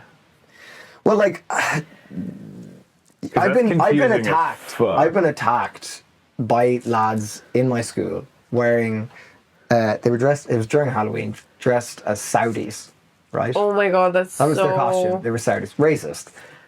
Like the first guy said, go back to where you came from. I said, I was born in Bantry, like, you know, I'm O'Donovan, like my family's from here, like, you know, and oh, you know what I mean. You know what I mean. You know what I mean. It flips the table, man. It was like a mob of people screaming, like, "Let me hit the N-word," like chanting it, like Tuesdays aren't for N-word. Like it was like, I don't go around saying the N-word very often because, like, you know, I look racially ambiguous and I don't want to be making anyone feel uncomfortable. But like, for me, that's never a word I would have really claimed until it was used against me with people violently attacking me and like the owners of the establishment having to call the police and stuff, like, you know. Like, that is so bizarre that people would do that. Yeah. They really must be super... it's just so fucking white Irish there. Yeah. It's just very one ethnicity and culture. Like, it's, you know? Yeah, man, that just sucks. Because there's no denying that. Because I felt so for me, I just see a spectrum of like the whitest people to the blackest people, and then there's everything in between, which is then just mixes, and everyone is just whatever. Yeah. Like I see color, so then they're a mix of white to black, and that's what they are. Yeah. And I would never want to deny that. Yeah, for sure. I would never want to deny, like, black people, maybe if they won the most 100-meter dashes, and be like, they seem to, that's just the truth. That doesn't mean they're all fast, but there's coincidences, stuff like that. Yeah. So when I was saying you're white, it's just, I feel you're more on the side. Definitely, I am, like, genetically, I am, definitely. For me, 100%. That's all I was saying. Yeah, for sure. I think identifying would come from other people, in a way. Yeah. And it's the same with your name, in a way. Yeah. Other people call your name, other people named you. Yeah. And like, if it went down and people were looking to hunt, I don't know, black people, they probably wouldn't hunt you. Yeah. In general. Not first, but maybe after a while, like, you know. Once they, you know, lower all them, but then it's like, well, what are you doing? And anyway, that's like. That's true. There's racism. levels. There's levels to. That's the most. There's levels. Not to, okay. There's levels to privilege, and I'm hyper aware that, like, in some areas, I don't encounter the same kind of racism as somebody who's 2, 3, 4, 5 shades darker than I am, right? But also, I still have the experience of nobody knew how to cut my hair where I grew up. There was not a single barber that could cut my hair. My mom had to do my hair. There was no one who could do my hair. So... Yeah, your experience is still very valid, and I feel like anyone of color, anyone of mixed descent, like, their voices deserve to be heard. Yeah. And you're, like you said, your opinions and perspectives are very valid because you have a parent who is Irish and a parent who is of African descent. So you have, I don't know if this is right, but you have 2 feet, one on each side, and like you're so valid, and I don't think you should feel like devalidated or like your opinions are. I don't. Like, people of color, black people, brown people, like they need you. Like you need to speak up to share your experience because people of all different shades can experience racism. Yeah, for sure. And like, for sure. That's, have you had okay. anyone say anything about your skin color ever? Or? My friends, actually, the person who's really... Can I have more too? I don't know where my cup is. Danny, you guys I want a beer. Can you grab me any beer in there? There's Guinness in there. Can I rob a Guinness while I drink this? I don't mind. Thank you, sir. I've got my first driving lesson tomorrow, so let's get trashed. Really? I think don't hurt yourself. I'll have a Guinness. To answer your question, the person who has actually commented on my skin the most out of anyone is my dad. Really? Every summer. And is he the non-Italian side? No, he's Italian, but my olive texture, my olive tone comes from my German side. It's always the third pour, man. Oh, you got more. Whoa, you got so much on. I'll be alright. Like, I'd say right now I'm not looking very olive, but I get very brown in the summer. And the brown we don't have any skin... cups. I'm sorry. There's some cups. Big ones? Nah, this is fine. No. There's a widget in it that keeps it right. But the brown skin comes from the German side. Does it? My mom, who is German, gets very brown. Her sister got very brown, and my cousin. I don't know why. Is there possibly any African connection there? I haven't done a DNA test for that mom's side. My aunt, who's Italian, so my Italian ancestors are from the north. They're fair. My nonna had red hair and fair skin. My nonno had fair skin and like blue eyes.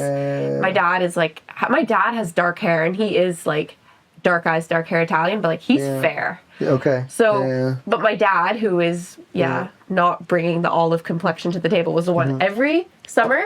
Once I would start getting more tan, he'd say, "You are Indian girl," or like, "You look like you're Indian girl," and I'm just there like, what do I say to that? Like, I've heard the north of Italy can be quite fascist and also not very nice. Not very nice to the. Well, I mean, Mussolini was a thing. Yeah.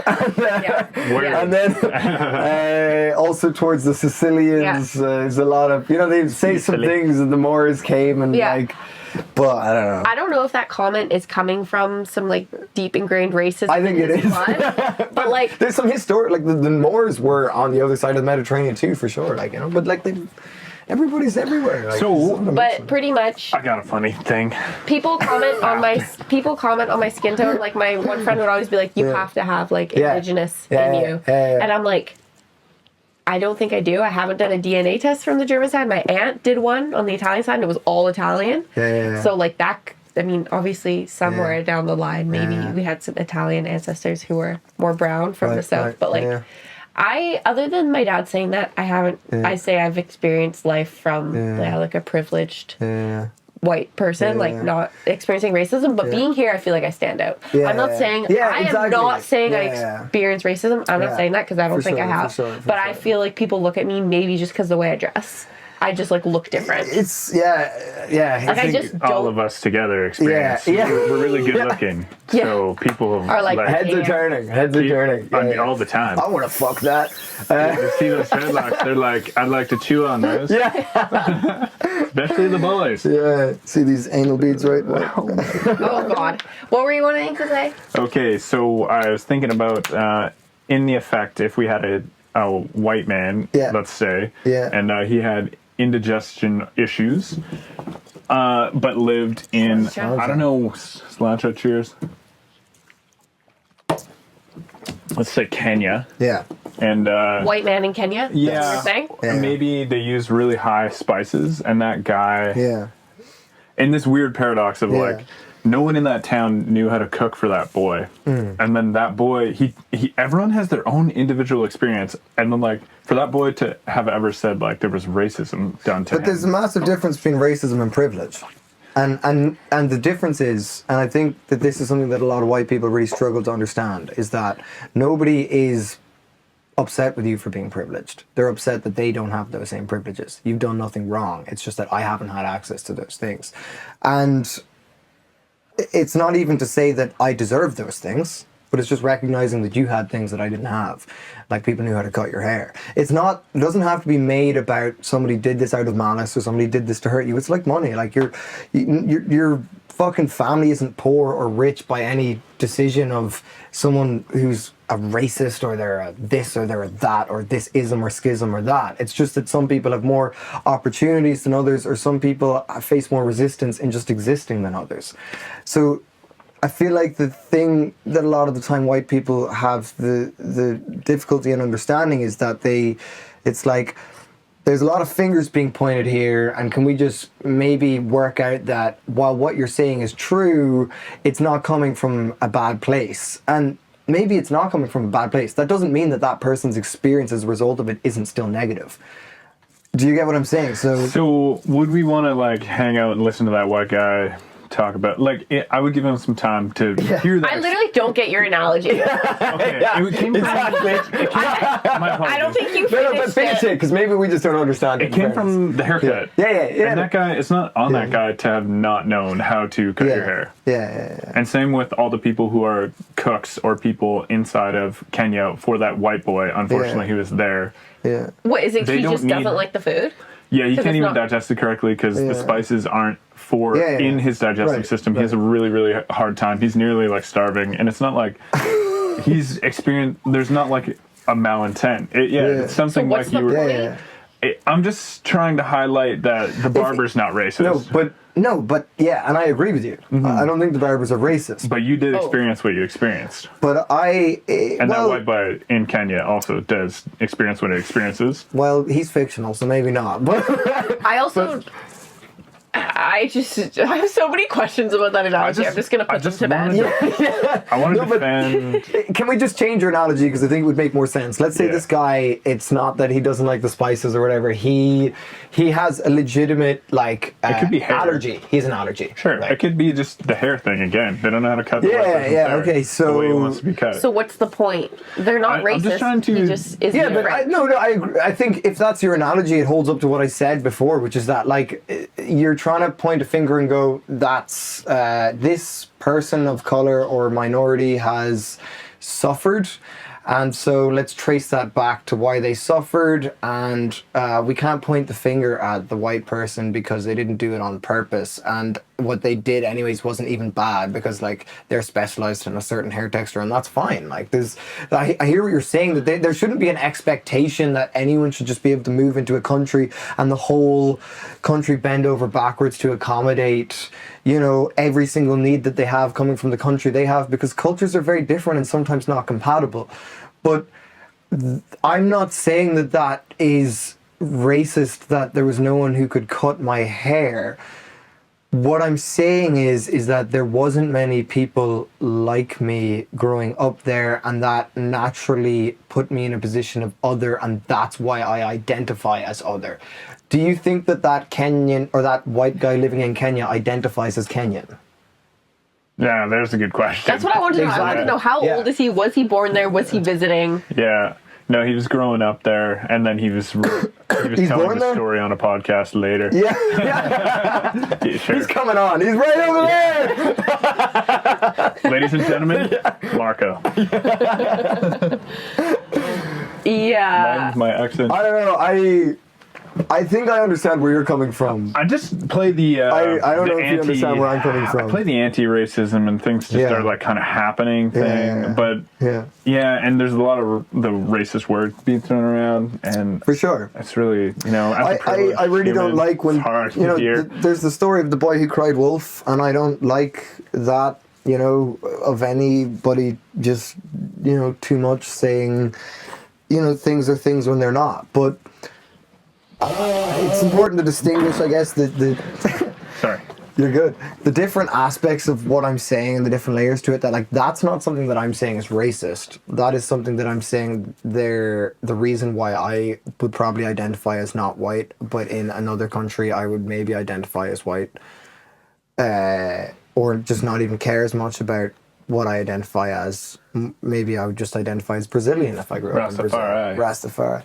But well, even that's a great example. Like, so in the Caribbean, like those people are the descendants of Irish indentured servants, which were not far off slaves, and then African slaves. Like, that's why people say I look like Bob Marley a lot of the time, is because ethnically there's a massive connection between the mix. Like, they're mixed race people. They're Irish African people in the Caribbean. That's what they are. So, but what I'm saying is that, there's the reasons why I identify the way I do and why I feel different to, the ethnicity, the pure ethnicity of just one. Like, I very much so identify as Irish. I don't feel not, like, connected to my white Irish history. I'm very connected to that, but I'm aware that that's, the people who are racist, they don't want to accept me as that. And so I can understand that, a lot of people who are just white Irish can't understand my experience fully. And I don't have to expect them to understand my experience fully.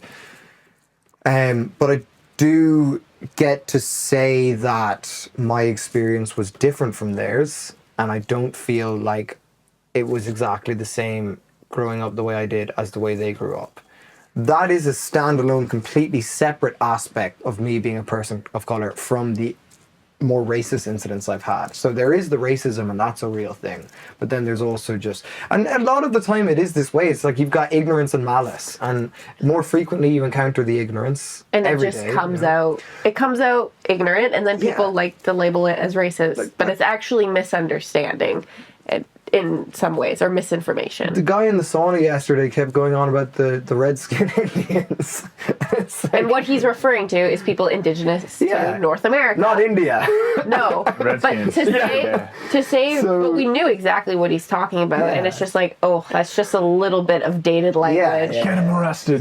No. He's a racist. No, there's nothing wrong with it. It's just being like, understanding where he's at. But also some people who are indigenous to the United States call themselves Indians. And some people like to embrace that word. But I don't think it's for me as a person of European descent to like decipher that. Say who should be using that word. I mean, in that moment, that guy using that word, I'm like, okay, you're just coming off ignorant. Yeah, totally. Like, 100%. Because I wouldn't use that word, because that's 100%. For someone to self-identify. I think using the word Indian, if you're indigenous to the Americas, that's for you to choose. I will not call you that. You have a choice if you reclaim that or not. And like there's plenty of black people who just don't like the N-word flat out. Like they don't want to hear it in music, they don't want to hear it ever. It's just like, it's and they're loud. Yeah, totally. And just the same way people can identify with that if they feel that it, puts a positive spin on a negative experience they've had. But what I'm saying is that like the analogy that you made there is somewhat like aligns with the experience of no one being able to cut my hair, but I'm not saying that that's racist by any sort of a systematic level or by anybody. Like there's no malice there like that. It falls under ignorance. I wouldn't even use the word ignorant necessarily because that has negative connotations, but a lack of knowing of awareness of a wider, fuck it, man. Like, you gotta know to cut everyone's hair if you want that money. Like, you know what I mean? The world's changing. Like, catch up. But that's different to. I'm not trying to label that as racist. I don't think we thought. I never thought that was. You saying you experienced racism. That was an explosion of a weird analogy, and I laughed, and I was like, I gotta tell you guys this thing. And what it is, the source of it comes from different parts of just feeling from other people about who are really hard about racism, and sometimes I think it's too far, and it's not. It's like if someone had called that barber racist, I'm like, dude, no, man, you can't do that. No, if he said, I don't want to cut his hair because he's black, that's racist. If Tristan that is, I think, definitely. If Tristan can't go to the barber because the dude doesn't know how to cut his hair, that's just you experiencing the reality of being a minority. Exactly. But I think where it gets really complicated, though, and like people talk about microaggressions and things like that, where it gets really complicated is that not most people who are racist don't call themselves racists. Like the really far gone ones are proud of it, but most of them aren't. And so, like, if I see you in the supermarket and I don't like the way you look, and I'm just a cunt to you because of it, I might not ever say to you, I'm doing this because of the way you look, but that can still fully be my motive without ever announcing it. And I can't announce it because suddenly I'm bad then. But if I'm just an asshole and I project that you deserve this for ambiguous reasons, you never get the closure of understanding. And that is the hardest part, in my opinion, for people of colour. The hardest part is the times that you can't definitively say that it was racist. And so that is a lot of the time, I guess, why people feel like they maybe need to overstate that was racist. It's to validate and reassure, you know, the people in their community of like, no, you are entitled, because you spend your whole life second guessing yourself. Because when somebody's just actually calling me the N-word or something, I'm like, loser, that's offensive, but you're a loser. Like, you're clearly either unintelligent or just in a very, very unintelligent sphere of information. And that's for you to sort out. My problem, and as long as I'm not in any like immediate physical harm and I can get away from the situation, then that's fine. Not ideal, but fine. But then it's really frustrating when you just can't, when you don't know. And another experience, I'll give you an example, and I'll put it as a story of I don't know, and you can decide for yourself what do you think happened there. But when I was 16, I was at a festival walking down the field with two of my white friends, and I got stopped by two police officers, and they asked me, you know, what's your name, where are you from, what are you doing, all of this stuff. Asked me for my ID. I said I'm 16, I'm not drinking alcohol. I was sober. I was like, I don't need ID, I'm not drinking alcohol, I have my ticket, you know. And they just grilled me on all these questions. Said, where are you from? I said, I'm from Cork. Where in Cork? Bantry. Where in Bantry are you from? And I told them all of it, and it was clear that they were just trying to get me to stumble my words and catch me out on a lie, but like, I wasn't lying. And then at the end of it, they just said, well, you look like someone we're looking for. And I kind of just didn't know what to think of any of that. I was 16. I still wasn't really sure what ethnicity I was. And I was being grilled by the police. I was just hoping, you know, that they weren't going to find the weed in my back pocket. Like, you know what I mean? But my two white friends, they were like, did you just get profiled, man? Like, what the fuck? And like, sometimes it takes actually the bystanders, whatever ethnicity they are, to be able to see, you know, this is a bit weird that they're asking you all these questions and saying you look like, you know, that can be interpreted a lot of ways, like you look like someone we're looking for, and saying nothing to my friend. And it could also be happening on a very subconscious level. I know there was people there who have much darker skin than me, who they didn't go, they might have genuinely seen me and gone, that guy looks like that guy. That guy looks like a criminal. Or like, he just looks a bit shady, like he's got his hair cut in that way and he's, you know, but whether or not on a very deep, primitive, subconscious level they're going, other, he looks different. Yeah. We don't know, you can't say, and that is the most frustrating part, because there's all these incidences where you're just going, why the fuck am I being signaled out here? And I can't even concretely say that the reason is because that other person, you know? You know, I did relate in having some dreadlocks at a certain time, and people wanting to smoke marijuana on the streets, and people shouting out at me and staring at me, and especially in Vietnam, being huge white blonde dreadlock dude. People fully on their motorcycles, driving with their head backwards. It's hard to ride a motorcycle or bicycle and do that. Your head backwards like a motherfucker, and then watch me the whole way. They're like, "What the hell is this?" So that's where I experienced some segregation and or, like, air quotes, racism for your I wouldn't call that you being, I wouldn't like, call that racism. You But being definitely racist, or you're just standing out and looking different. But anyway, here's a big, crazy one.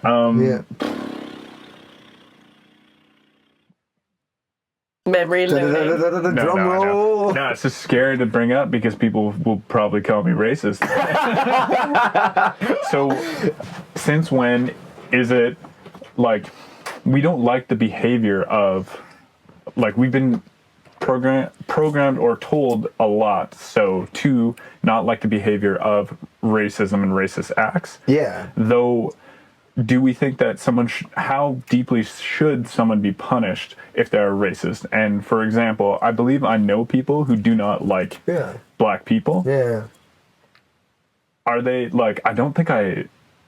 No, Have they had a negative experience with someone who identifies as black, or is that just social conditioning? Is that just fear being planted in their head? I think commonly in the city they would do crimes more often in Toronto because they were poor. Yeah, because for sure. they were like that. Because they were systematic racism. Using the identifying like color of skin, the person is just filtering out black people to get white people.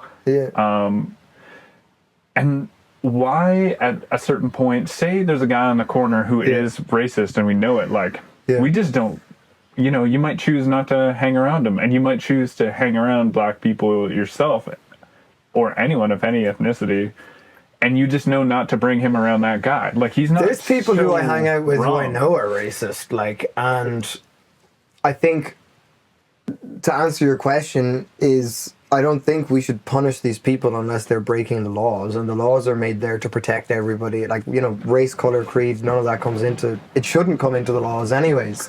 It often does, but if somebody is like violently attacking someone, hate criming someone, like any law is broken, they should be appropriately, for that crime dealt with for that crime. But I don't think ideologies are punishable. I think, and I believe in free speech, and I don't think that I don't think that's positive. I think that these people don't need punishment, they need education. And what I would like to know is how well did it work for you in education or whatever when you were told, if you don't do this, I'm going to punish you, versus somebody just trying to actually spend their time understanding your perspective, you understand their perspective, and they understand what you need to know and bring the information to you, bring the experiences to you. I don't think punishment is what these people need. And the reason why I have people in my life who, if I wanted to be very offended all the time, I maybe wouldn't, entertain the possibility of a relationship with those people. These people obviously aren't, going out into the world and propagating racism intentionally, but they think things and have opinions that I think are definitely racist, I'm trying my best to spend more time on not getting upset with people for not having information that it doesn't even really fully make sense for them to have anyways. Like, why would a white person understand the experience of a person of color or a black person or any minority if they never grew up as a minority? So like for me, I think even just sitting and having those conversations in a way that is least draining for the person in question is the way forwards. I think like just having an open conversation, trying to understand both sides, having empathy. I think the big thing is having a relationship outside of that conversation, because I'll give you a great example. So I don't know, have you met my mother at the jazz festival in Ballyhall? Did you meet my mom? I could have. There's a lot of drinkers. Not that many black people in Ballyhall. There was a lot of drink around. I think I met your stepdad. Yeah, you met my stepdad. I must have, but I was around so much, so your mum must have pulled up. For sure. You must have brought her over and said, hey. But anyways, for me, it's hard to tell. My mom, it's very clear she's an African descendant black woman, right? There's no one ever questions that.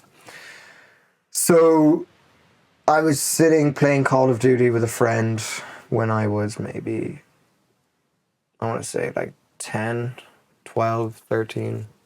That child, 12. Teenage. Right, yeah, 11 and a half. Yeah.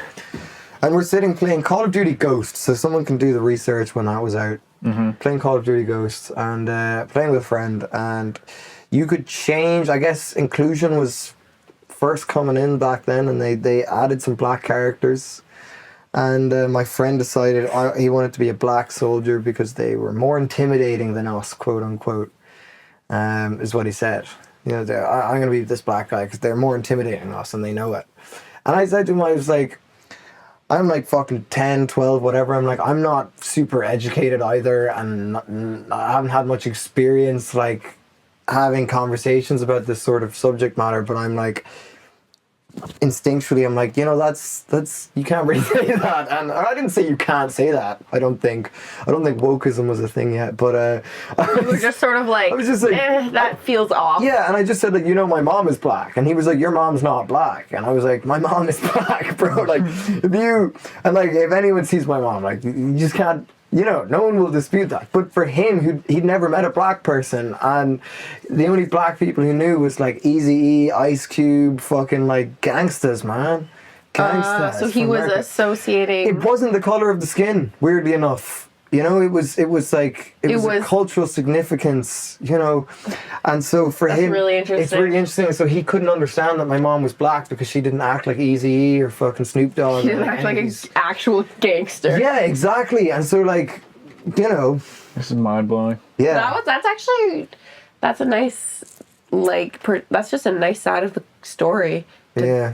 Marinate There's so many, every single individual I think has its rights to go for whatever mindset they want, and they're going to isolate themselves from different people who have different ideas. And like the guy who's racist on the corner, obviously to Asian people, but he's really good arrow craftsman. I might pick up some arrow craftsman skills, and I'm not racist suddenly for hanging out with that guy. I don't support it. And in action, what you can do is like when and if anyone might be, fucking why are you hanging out with Michael Lau?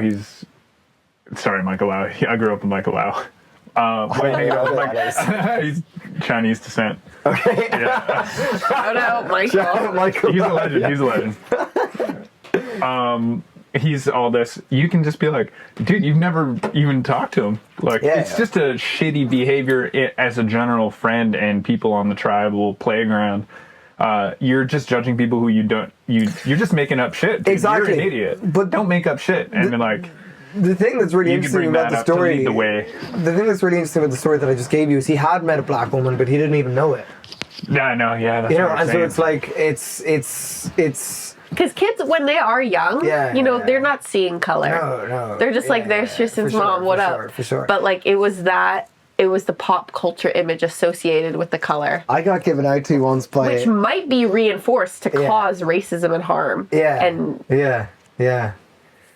I got given out to by a kid in school because I was sick one day in the Gael school, so it was all in Irish, right? And at this point, I think I'm like, fuck, man, maybe like 7 or 8, and like... I was sick one day, and this guy had come in to teach us about posture, how to sit properly so you wouldn't hurt your back. And his name was Sam. Sam. It's a pretty fucking, common Western name, Sam. And so I came back. This was a fucking setup when I think back. But I came in, and we were handed out these sheets with like just a black and white like outline of a person.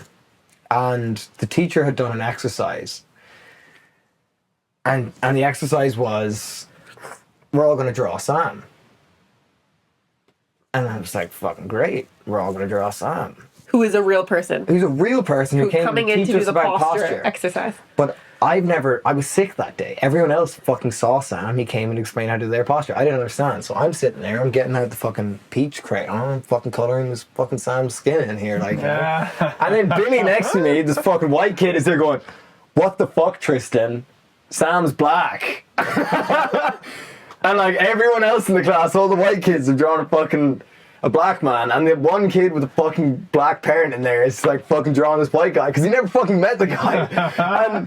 And then like the guy's like kind of like, oh, it's fucking racist. Like, but he didn't say that. We didn't have that vocabulary. But there was a disgust on his face, not a disgust, but like a disappointment on his face of like, oh, come on, man, like get with it. Like, what are you at? Like, For sure. What like it's like, I never met you. I'm sorry.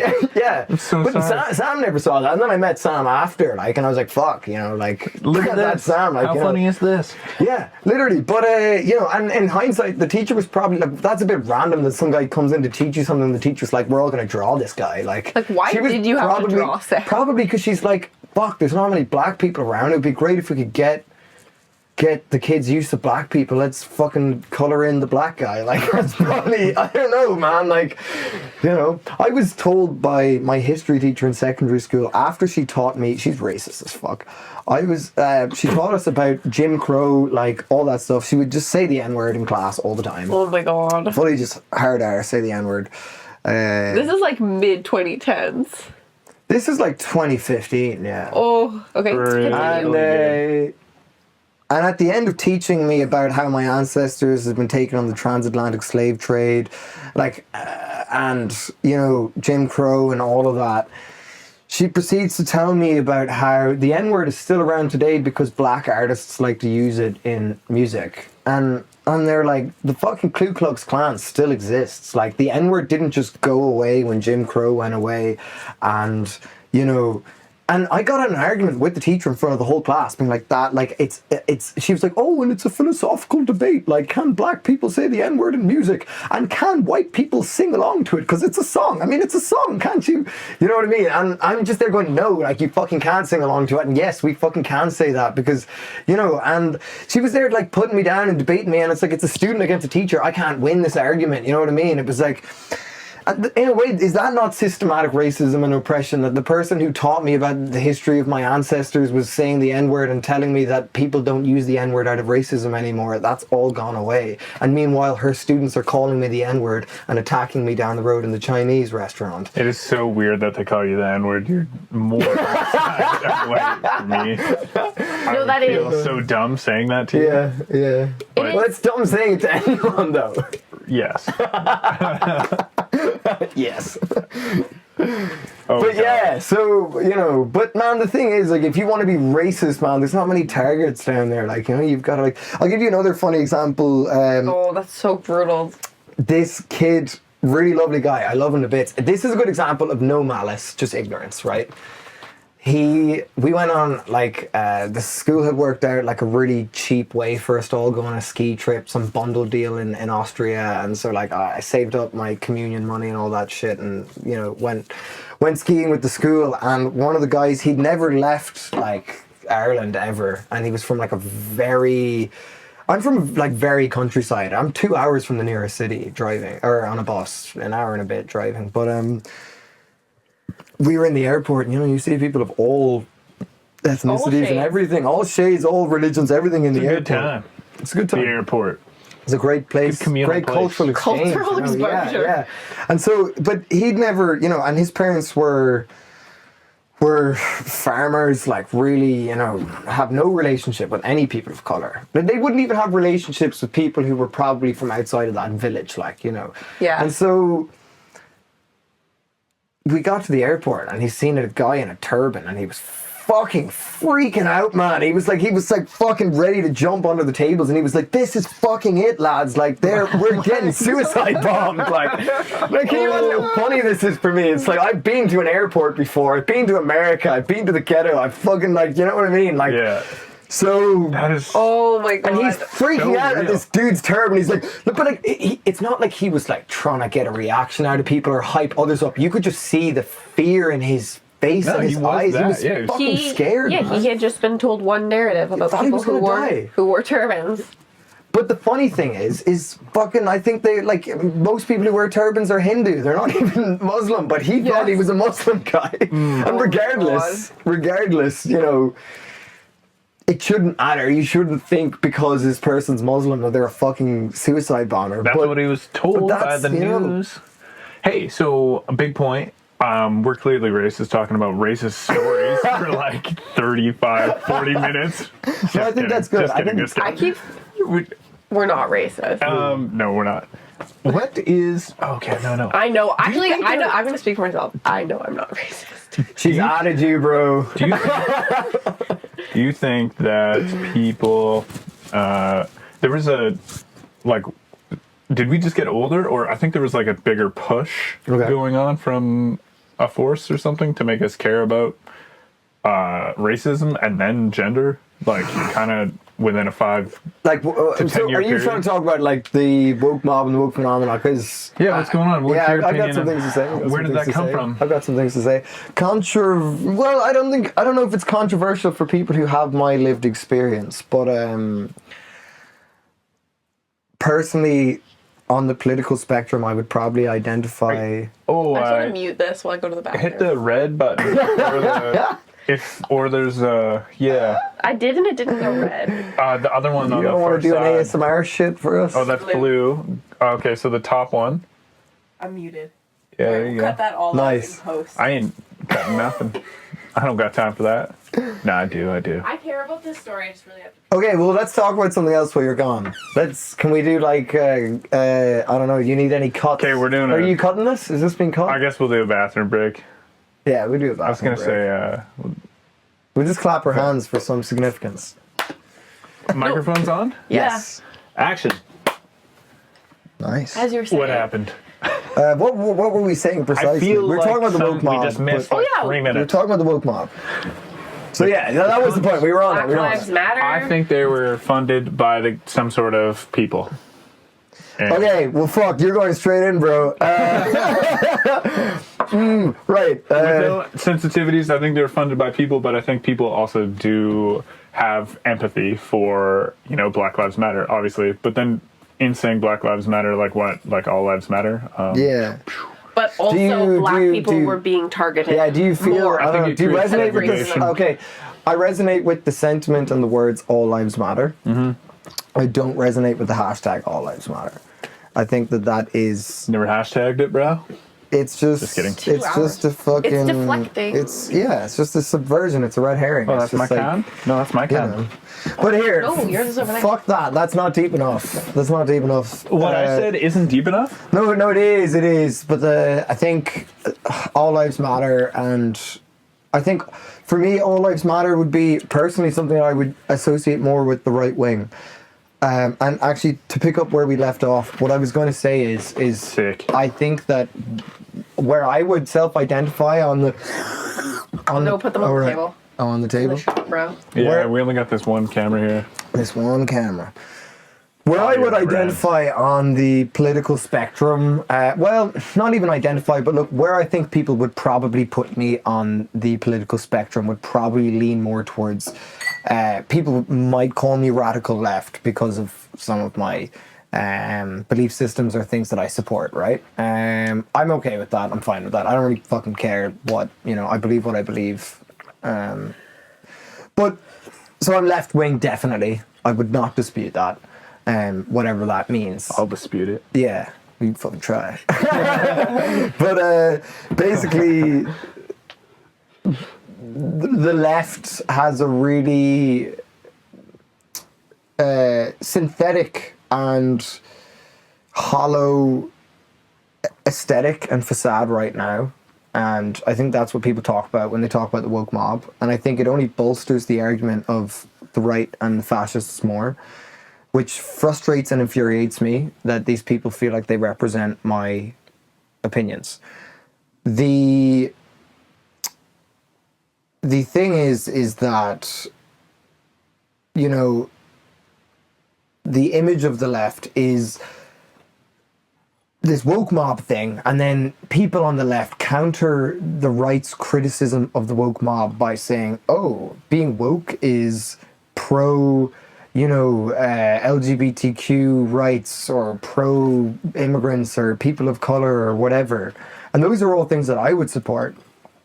But I don't think that that's what people are talking about when they talk about the woke mob. I think what they talk about is that they think of like videos of like Charlie Kirk or fucking Stephen Crowder or fucking Ben Shapiro destroying a feminist or whatever, or taking somebody who's clearly not very politically educated but has very strong political identity and strong political views, and then they challenge them on that and they make a rage baity video that pisses off the left but also solidifies the argument of the right, and that the left are just a bunch of woke morons who don't really know anything. And the problem is when the left bolsters that argument by going, I'm okay with being the woke mob because there's nothing wrong with supporting these left-wing ideologies. The problem with that, in my opinion, is that you disregard the fact that there is a massive cohort of people who just self-identify as being left-wing because they feel like that's the morally just place to be, rather than coming to that conclusion by actually educating themselves and learning about the way the world works. And I'll give you an anecdotal example where I was down in Madden's and this girl came up to me and she was going, "Why do you have dreads, bro? Why do you have dreads, bro?" And I was like, "What do you mean?" And actually, I have to go back. I do not actually know the gender of this person or what they self-identify as, because they were clearly a member of the LGBTQ community, and they seemed like maybe they didn't.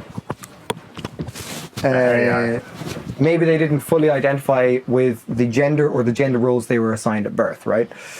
Which is fine. That doesn't bother me. I was enjoying my drink. I wasn't paying any fucking attention. But they stopped me and they're going, "Why do you have dreads, bro?" And I'm like, "That's my hair." Like, that's because it is just my hair. It's not like I twisted these. Like, this is literally just my fucking hair. Like, you know. And they're going, "Are you mixed race or something or what?" Like, and I was like, "Yeah, I am mixed race." And they were like, "Oh, right, Separate okay." questions. They were very drunk, and they were like, you know, checking my ethnicity and all that. Making sure it's okay that you have locks. But they just went on and on and on, like, "Oh, we just seen all these white people with dreads here today," and I just said to them, why do you fucking care? Like, I don't care if white people have dreads. Like, I think it's one thing if you're like putting on a do-rag and you're like trying to be black for your party, and then you go to your job interview and you can be this like middle-class white person again. You know, but if you have dreadlocks, like, you're fucking committed to that. Like, you can't just take those off on Monday and go to the office job and then fucking like put them on again for your DJ set later. Like, you know what I mean? It doesn't work like that. It doesn't bother me. It's your fucking hair. Everybody's hair will dread. I think it's a beautiful thing, okay? So I was saying to this person, I would just never tell anyone what to do with their bodies. I just wouldn't do that. Even if I disagreed with it, I just wouldn't tell someone what to do with their fucking body. I don't believe in that. And I thought it was highly ironic that somebody who looked like they were from a community that would typically support those values is lecturing me on it and asking me about what genes I have and am I entitled to be in the space that I am the way that I am. And we had this whole massive argument and went back and forth, and at the end of it, they said, well, you can have dreads because you're half caste. And it was just like, that is literally a racial slur. Like, you're ignorant, you're uneducated, you're the woke mob, and you're going around like the fucking Gestapo checking people's, you know, whatever. What is your ethnicity? What religion is your? What genetics are you? You can't know what I mean? talk like that. Yeah, whatever. You can't talk like that. And I think those people exist. I think the woke mob is real. I think as well that when we talk about the left, I think that I wholeheartedly support the cause of LGBTQ rights and the rights of any human being. I think that it's inflated the importance on it. I think that if you look at the amount of time that it's taken LGBTQ people to get rights and get a parade and get, you know, just accepted by society, and you compare that to how long it's taken women to be accepted by society and people of colour to be accepted by society and people of certain religious backgrounds to be accepted by society, I think the LGBTQ movement has had it very easy in regards to how quickly that movement has progressed. And I think it's because white men can be gay and it doesn't have any connection to your family, so anybody can have a child and they just turn out to be gay. Whereas not anybody can have a child and they just turn out to be black, you know?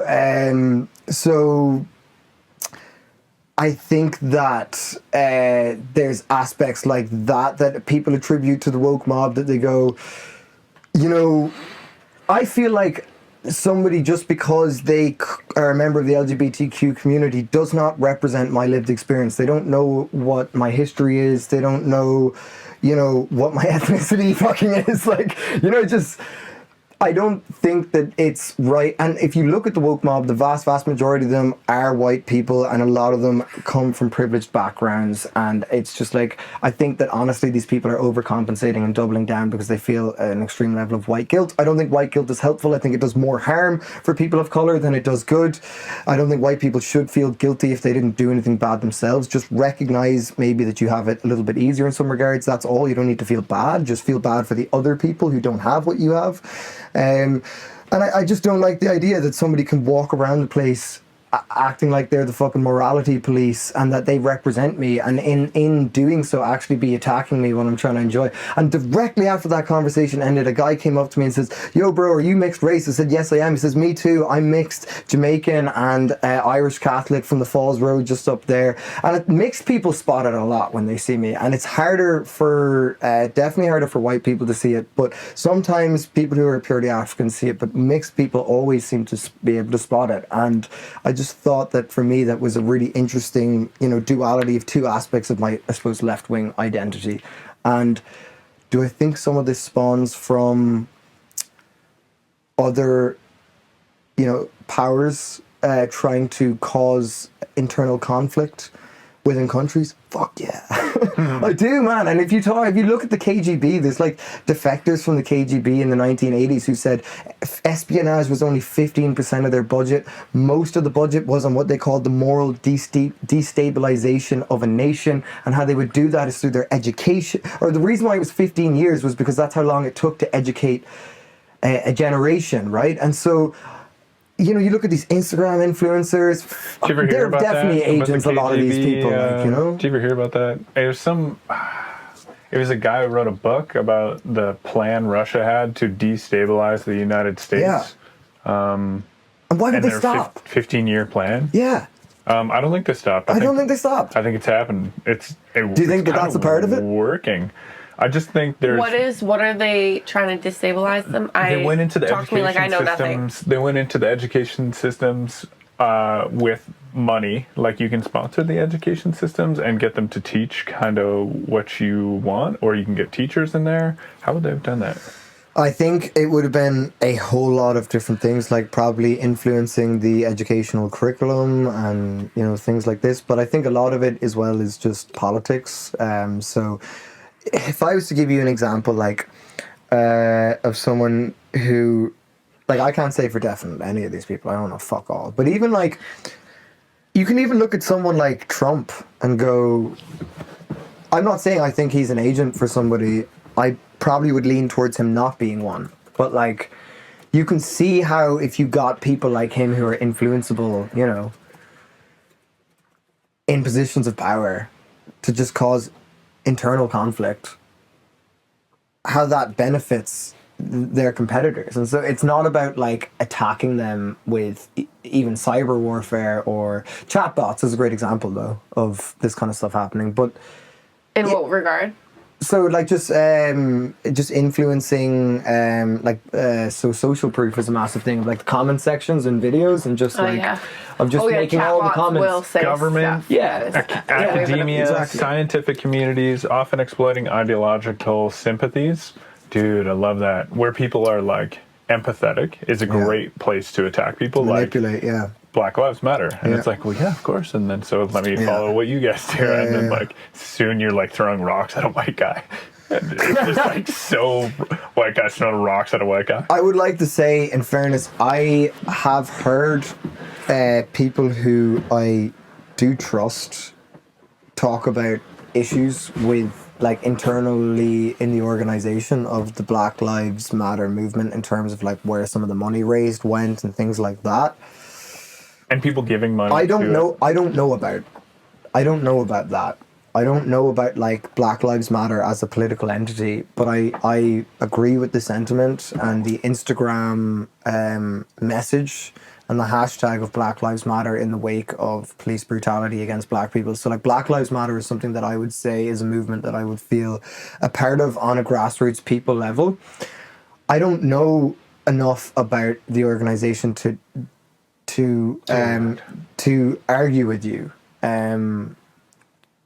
whether I think they're a good or a bad, or they've been infiltrated by foreign powers. So I want to put that disclaimer there, because that my allegiance would typically lie with Black Lives Matter, but I have heard things and I haven't investigated them. So me too. Just to get I haven't investigated, and I would say that just the things we might hear, I like to play with them as also being realities. On a bigger, incredibly difficult chess game. All Lives Matter could also equally as much be a in pushing any race or color of skin. Divisive language. Yeah, it is. It's saying you're different than me. Like there's the other, and that is not true. I mean, it is pushing true. Pushing any one but doesn't push another.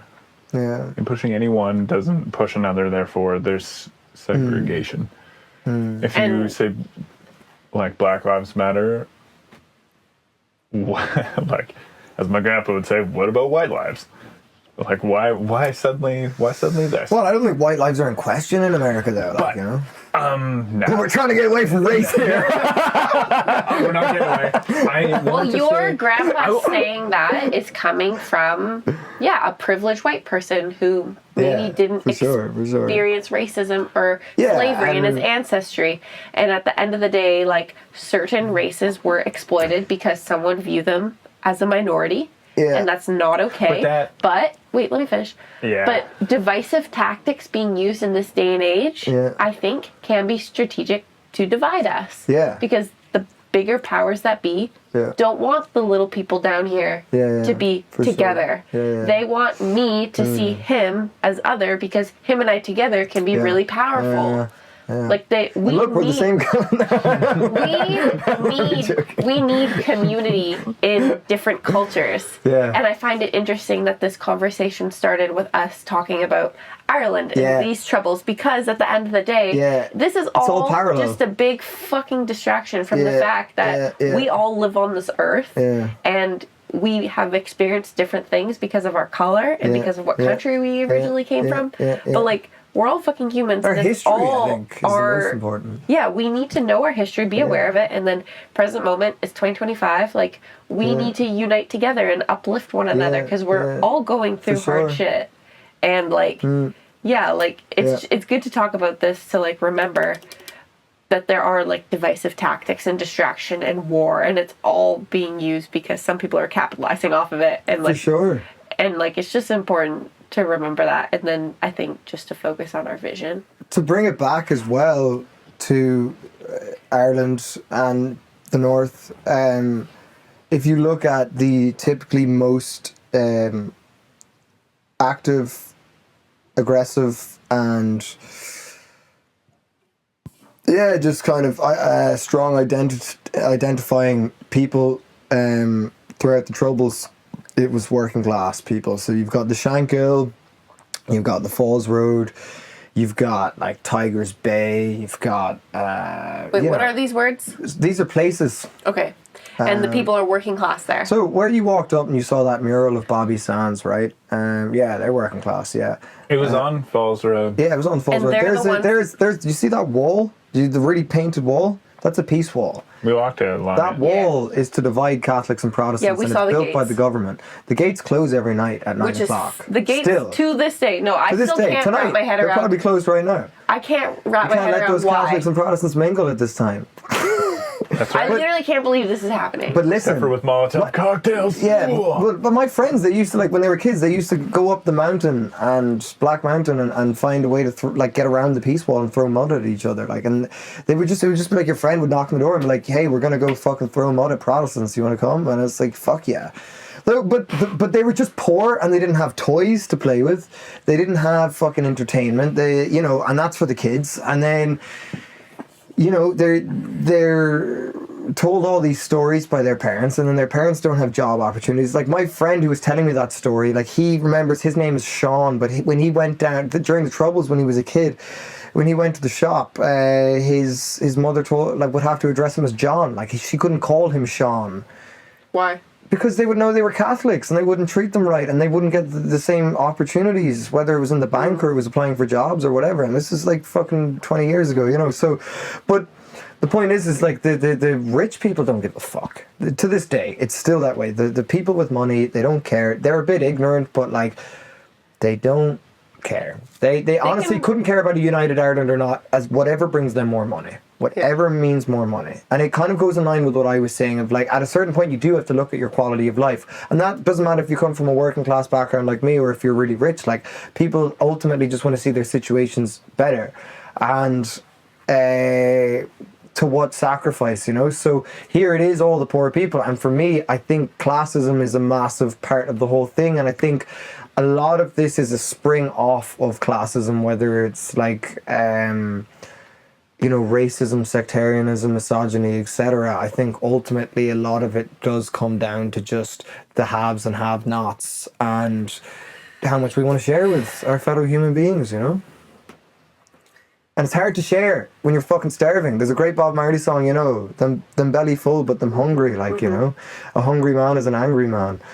So, it's like, and it's divide and conquer. I used to work with this lovely Protestant lady in the jail, and she was lovely, but she just came from that background. And she would say when we had jobs to do, she would go, pretty much everyone else who worked there was Catholic, and she would go, so we've got this to do, we've got that to do, we've got this to do. But guys, divide and conquer. She just didn't understand what the fucking saying meant. Like, she just meant spread the jobs out, many hands makes light work. Works. Yeah. It does, but also for us, we're going divide and conquer means keep us all fighting each other so that, you over there can control us all. Yeah. That's what we understood. No, you're right. There's double meaning there heavily. There is, yeah, for sure. Okay, where's the good vibes here? So I think we're educating each other, which is awesome, and having lots of compassion for each other. What does this conversation mean to you as someone who is hosting this show? Oh man, I'm only half of the show. We both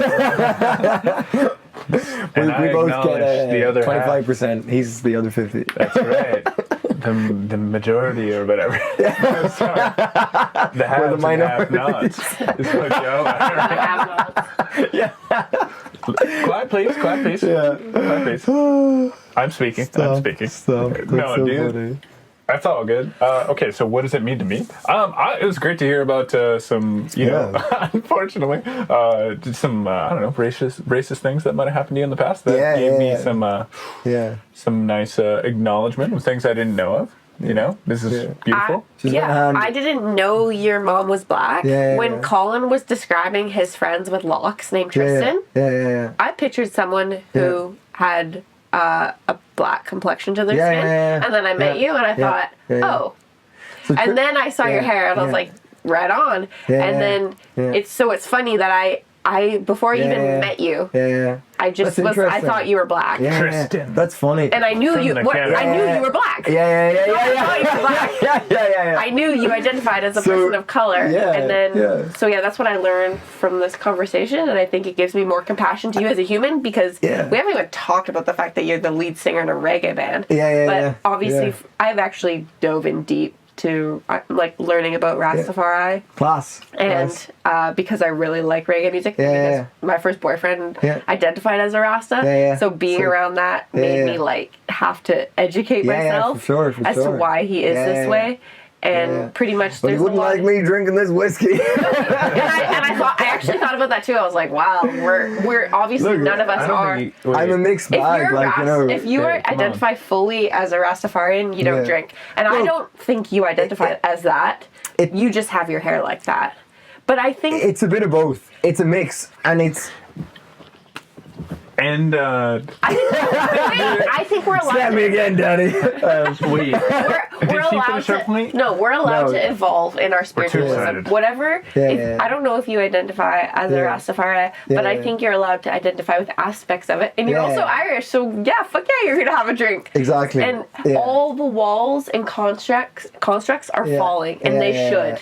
Because, fact about it. Because if you're a full-on hardcore Rasta and you don't drink, great. As long as you're not hurting anyone. If you are who you are and you like to have a drink and you like to wear your hair like that and you are reconnecting with your Irish roots, hell yeah. For sure. I think we need to question everything and we need to have empathy and acceptance and question the conditioning that is fed to us. People saying white people can't have locks. Well, just go down that rabbit hole for yourself and discover. Because some people, for example, for some people, the narrative they believe is that's the best way for black people to keep their hair. And then they're thinking and then there was also another story that we would need to do more like research into, but I've heard that saying dreadlock isn't actually like, some people don't like it. Some people don't like it. I don't mind Some people don't like the word dread, but personally, what I heard from like dread being associated with like a negative connotation, I don't use that word. I just say like you have locks. Yeah, for sure. Because I don't think it's my place to use that word. Because holy moly, whatever you're comfortable. And I'm not hurting anyone, but I don't know if you've gone down the rabbit hole. You're just trying to be extra cautious of not hurting anyone, and I think that's really appreciated. Like, and I think it's going to make your life easier. Yeah, and that works for me, and I educated myself a bit down that avenue as to why people don't like the word dread being put in front of lock, so I'm just not going to use it. I don't think it's my place to use it. So you can do your research into it if you don't know what I'm talking about. I don't know enough on the subject to get into it. Well, I know a bit about it. I know that the word dread is a bit like, you ever hear the phrase God-fearing?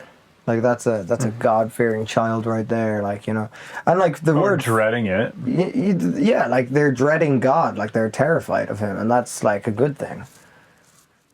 It's good to be God-fearing. That's what that word means. Like, it's a positive thing. Like, you're a respectable fucking God-fearing child. Like, you know your place. And dread was of a similar way, where it was like to be dreaded was to be respected in older English, and so like it wasn't necessarily as much of like a thing of negativity, but more a thing of respect and regard. And I definitely feel, I don't know if you can relate to this, but I feel there is a power that comes with having locks, like. And I've been, like, if you've seen, I've been enjoying going around the place incognito with my little fucking North Face hat on and, like, just looking like any fucking young lad in a tracksuit, like, But, like, when you let your hair out, man, it's like, it is powerful. Like, people treat you differently. They look at you differently. It's a thing. And I think that, that's a good thing, like, it's somebody who has embraced their hair in the most, one of the oldest haircuts that we know on the planet, like, And and other cultures other than black people have done it. There's like pictures of Vikings in their bright red hair, and they had very curly texture hair to theirs as well. And that was the best way for them to keep it. Indians have some of the best dreadlocks around. That's actually, they're kind of part of the Rastafarian dreadlock influence. But do you want to hear a bit about my journey with music, Rastafarianism? Yes. Let's go. With that? Yes. Yeah. I actually had an idea that we could cut up this podcast into parts so it's like people are like, oh my god, it's a 2-hour podcast, but you divide it into parts because we went across the board. That was just an idea I had in my head. I was like, whoa, the creative process is evolving. Part 1, part 2, part 3. But now part 4. Tristan T Money Sauce. Can we clap again?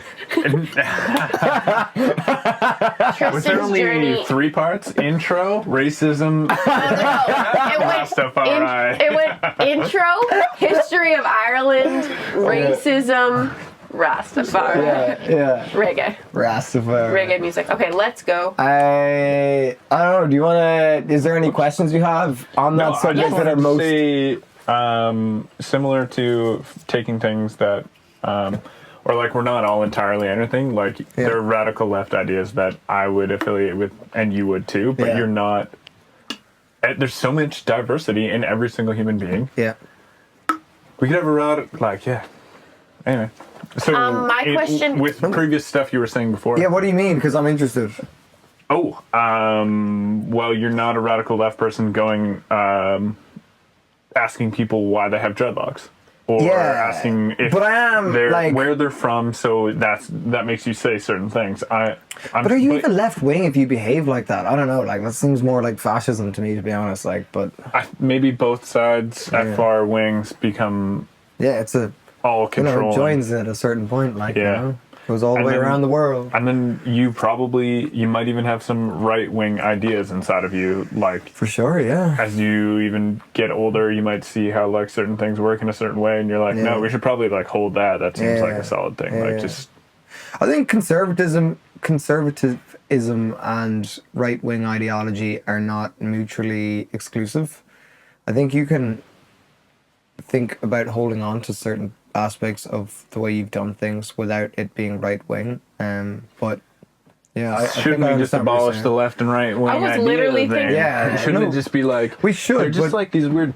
Are you nice or are you Colin, not? it's like the black and white idea, and it's like it would be great if we could just get rid of that, and I could just exist in the space where I'm a person. But that's just not the reality of the world we live in. And I feel like a lot of the time, particularly the right, likes to go, "Oh, why is everyone making everything about race always?" And it's like, you guys made it about race. Like, I don't fucking care what my skin looks like. Like, do you know what I mean? So, and I feel like it's the same thing with the left and the right, where it's like that's why I kind of had the disclaimer of like some people would probably call me radical left. Like, I don't really fucking care what people think I am.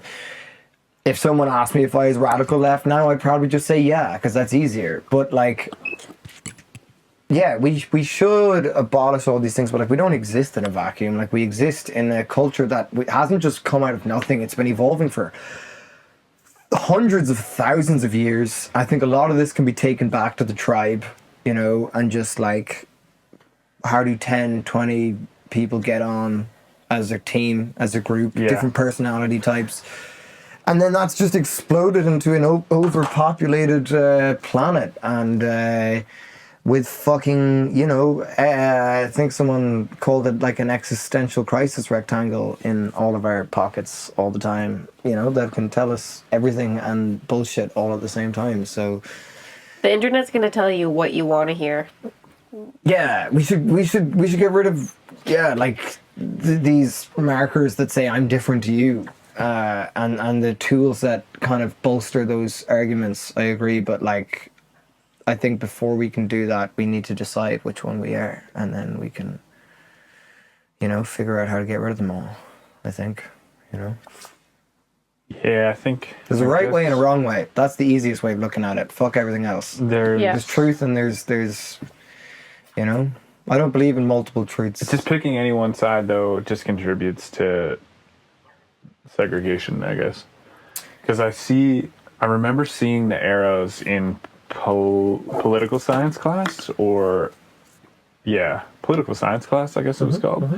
And I saw the arrows. I could not understand what I was looking at all. It was a bunch of adjectives. It's like a political spectrum? Yeah, it was left and right. Yeah. I was like, the fuck does this mean? I have no idea what this means. There was a bunch of adjectives on a side, and then there's center, and then there's a bunch of adjectives. Is this your, and like... I saw both sides, and I was like, these are all good adjectives? Yeah. Like, this is all... Yeah. Because it wasn't any negative of anything of it.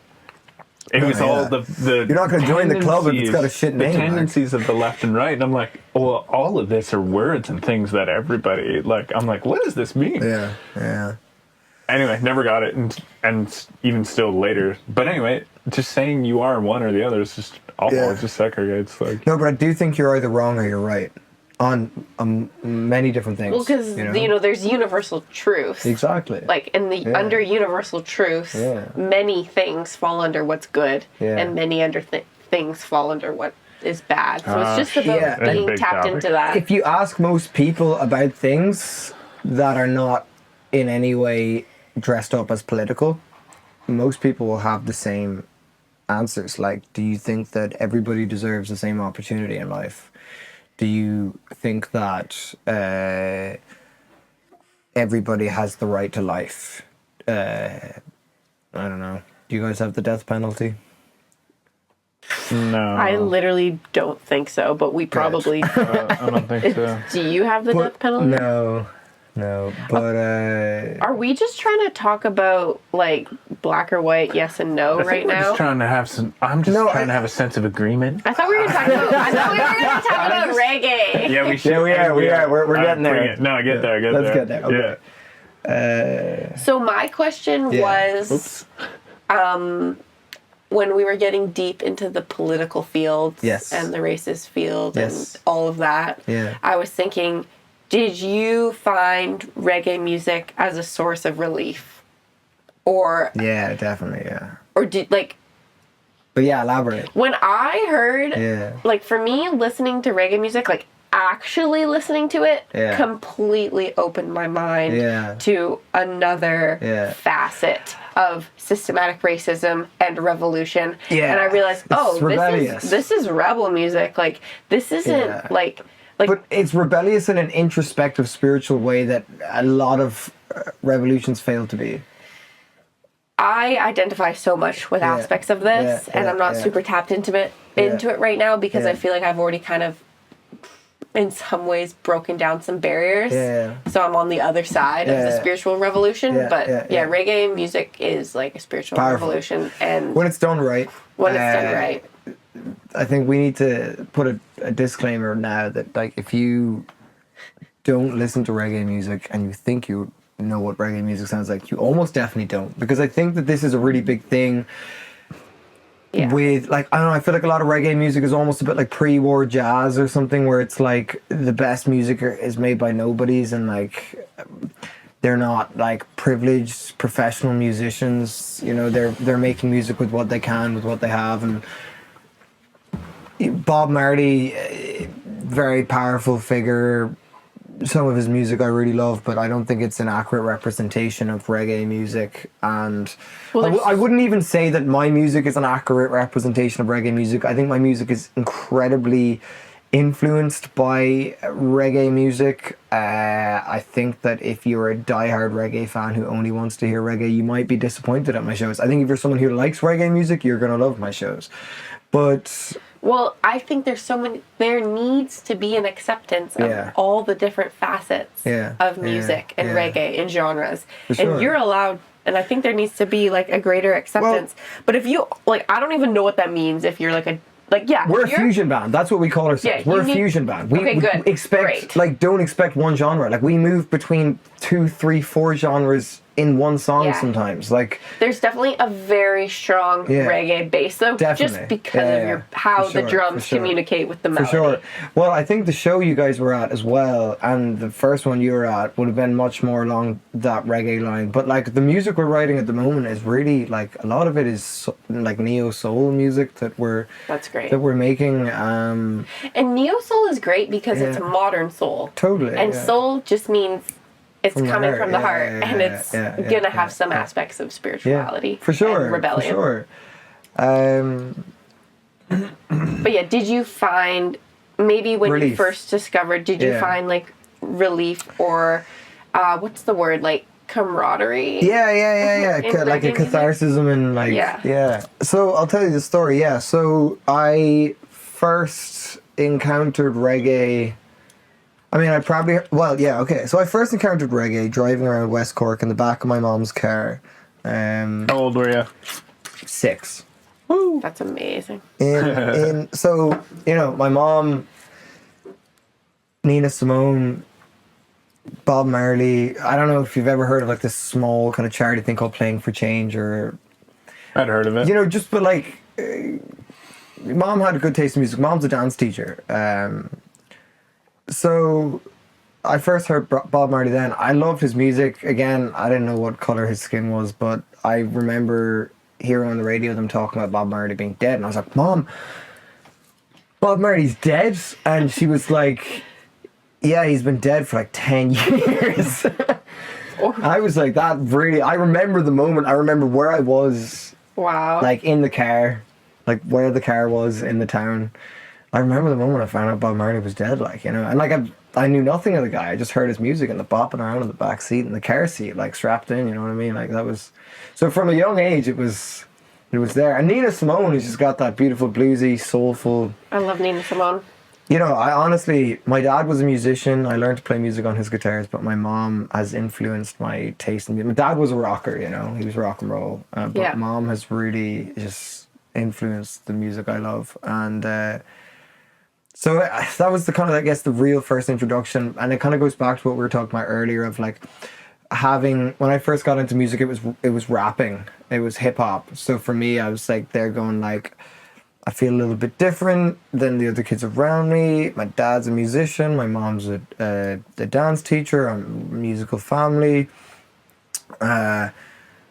NWA is pretty cool. And like for me, it's like the only time I'm seeing black people, like, is, you know, for disclaimer as well, by the way, while like ethnically I am more white than I am black, my dad died when I was 12, and him and my mom separated when I was 6. So like the only parent at home was a black woman, you know what I mean? So even though I might look like that, you know what I mean, Even though you're white presenting, you were disconnected from your white. There was more of an African American cultural influence in my household than there was an Irish one. You know, and that was more present. So yeah. Anyways, but so I'm seeing like, you know, hip hop, and I'm learning to rap at this point. Probably still identify very much so as white, but there's kind of this like, oh, you know, whatever. The lines are a bit more blurred. I'm a bit more like, there's a world outside of West Cork, you know, and there's cool music there, wherever the fuck that is. And I'd been to America a couple times, and so started rapping and put out a couple of terrible songs. When? How old were you? So I first released music when I was 15. Nice. I don't think that humans should be allowed to release music at the age of 15. Especially music that they have produced entirely themselves. And hear me out, right? Especially when you come from a generation of, like NWA, Eminem, like... Was it like brutally violent? It was just like... music you released, Tristan? Misogynistic. Really? Let's get a hold of that, please. Pull that up. Yeah, Jamie, can you pull that up right now? It's gone. Okay, good. Misogynistic. We'll track it down. But that was just a part of your story of self-discovery, and you can look back at that now as an artist and be like, whoa. For sure, definitely. Yeah. But like also like, you know, there's some wrongs I can never right, like, you know, just calling people out, like my first ever ex-girlfriend, like, you know, just like being a kid. Being a fucking 15-year-old wannabe gangster. Like, you know what I mean? And we had some of those. So yeah, I was one of those. I thought I was a hard man. And then, so that was kind of I was a hard man, you know, I was rapping. I got, like, to be fair. Yeah, no, undoubtedly. You were so hard at 15. No, but seriously, I was so hard. I was street fighting. I was, you know, doing all that shit. And were you actually? I was. Oh, we were street fighting hard. Like, yeah, it was fucking like. There's nothing else to do in West Coast. Yeah, we were fucking gangbanging. No, it wasn't really that, like, rough, but there was a lot of fucking fighting, like, you know, there was a lot of street fights, and like we'd go out looking for them as well, like, you know, like I was a menace. No, that's teenage boys. But I was a bad teenager. I wasn't just a teenager. I was on the, you know, I'd have been on the edge. Yeah.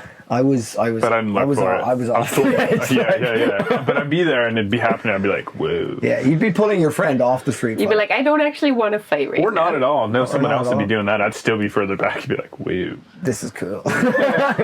Yeah, no, so... yes and no. That was kind of my identity. And then, but I also have all these others in my life. Like, you know, like, I guess my mom was kind of a bit alternative as well.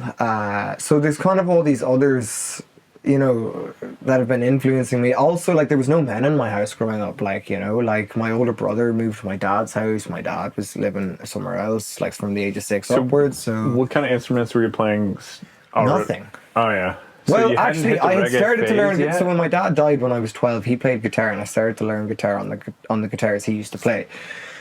So I was learning to play guitar simultaneously as I had been writing raps since before my dad died, but I was a closeted rapper, you know, and then I would kind of bring out the jokey ones with my friends in school, but like not show them the serious ones, because like I didn't want them to think I actually was taking myself seriously here, you know what I mean? So I was kind of doing that for a while, but I was simultaneously learning guitar, and I was kind of starting to sing, but I'd started the rapping so much earlier that I kind of got further into the rapping earlier than I got into the singing, you know what I mean? So released these songs. I actually got a lot of recognition, man. Like, you're talking like between the whole album, like 30,000 something streams. Like I went viral locally, like not viral, but like locally. Like that's pretty exploding. I got mad street cred, bro. Like it was 100%. Insane. Like people come up to me like challenging me, being like, "You didn't write these lyrics," and just like reciting them to me. And I'm like, I did, like, but that's funny as fuck that you know all the words to my song and you don't believe me that I wrote that shit. Yeah. Like, you know, so well, that's really crazy. So like you know, but it was just very adolescent, and so that was kind of from 15. I was known as a music person in my locality, and then like the guitar and the singing continued to progress and all of that. And then, we're going full circle here. So I ended up in that mobile home, and my stepdad, who's a white guy who plays the djembe Carmen was playing at the gig. He gave it to me and I gave it to her. He spent time in Ethiopia working there.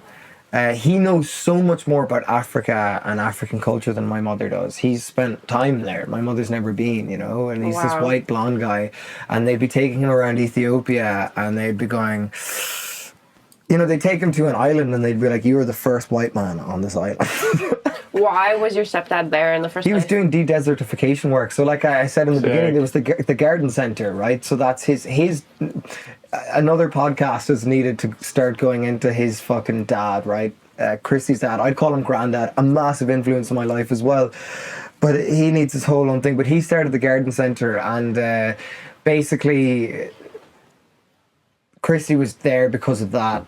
And he experienced, you know, to be the only white man in an African country, in Ethiopia. And he was drawn there because of, you know, reggae music and Rastafari. And he'd been in reggae bands when he was my age. And, you know, they're saying, like, we want to cross this river, Christy, but it's too dangerous. We can't kill the white man. Like, the regard they had for him was just like, it's fucking, like, you know, we gotta look after you, bro. Like, the one white guy on his way, we can't fucking let you die. Like, you know.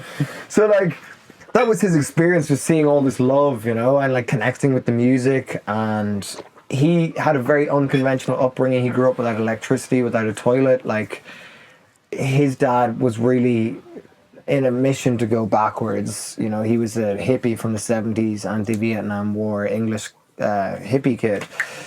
So Christy, my stepdad, grew up in the sort of utopia that Mike, his dad, had created, this world away from technology and returning to our ancestors and the roots and the olden ways and all that. So Christy really resonated with Africa because he practically grew up in a third world country, even though it was just a fucking acre, like, you know, because of the way his dad wanted it to be. And, you know, going to church and a horse and cart with a donkey and stuff. So he helped you live in that trailer. He lived in the trailer before I lived there, and he moved into my mom's house and I moved into his trailer. Like, that's, you know, the way it went. And we swapped lives. You know? What's going on with the instruments in that trailer? Like the progression of the reggae music, the instruments? Well, there's another guy there who's a DJ. There's always cool people staying there. I can't wait to see the place. When you moved in there. Oh, what's going on? Okay, great question. When you when I first went in, because you were bringing that in. Yeah, for sure. And then you were going down to Christie. So we're trying to decorate the place after I've kicked out the two loser stoner guys. Losers. Well, I don't want to say that. I like these guys. They're my friends. But like, we were 17. Couldn't live with those guys. Could I get a harp, please? No, sorry. Can I get a Guinness?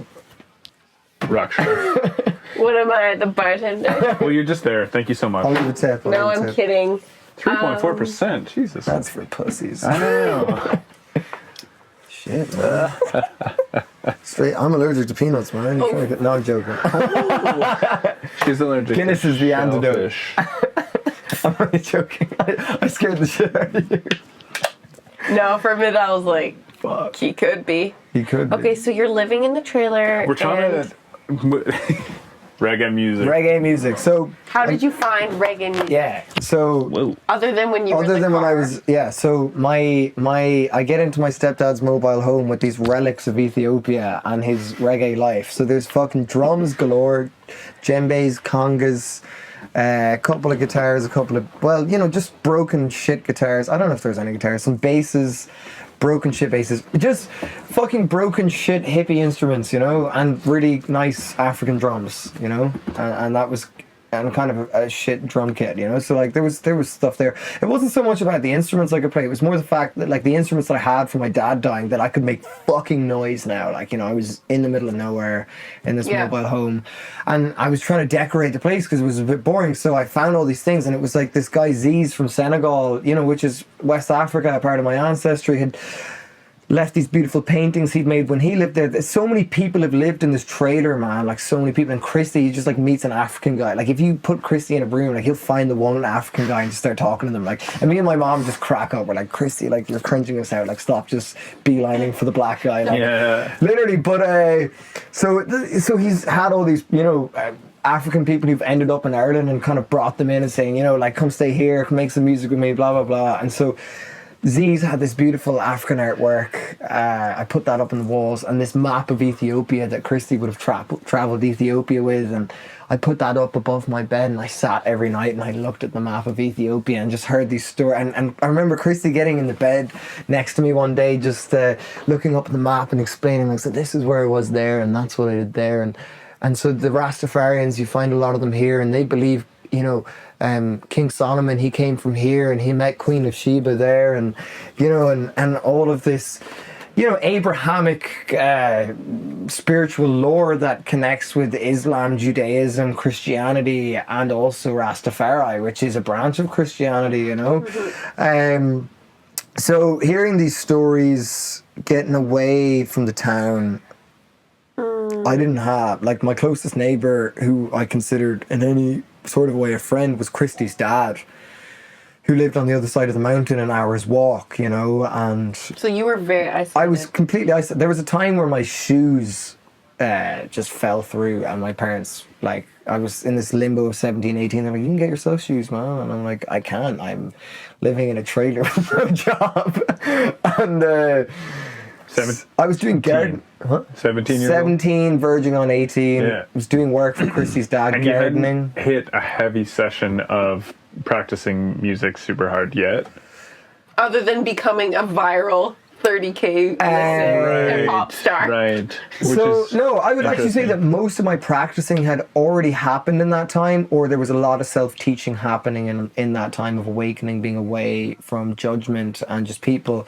You know, I would get anxiety going into the town. I'm like, I haven't groomed my hair, my clothes are all dirty. I clean myself in a pond out there. I like keep, you know, I live a moneyless existence, really. I go across the mountain and I build this garden for this old guy, and that kind of keeps me going with supplies. Yeah. I was curious on when, like, some practice had hit, because, like, yeah, we hit sessions where someone is good and we feel good about their music that they played. Yeah, but we're talking about Tristan, like, peeling away the layers of oppression of society and just being this dirty boy. But it's dirty boy is the word.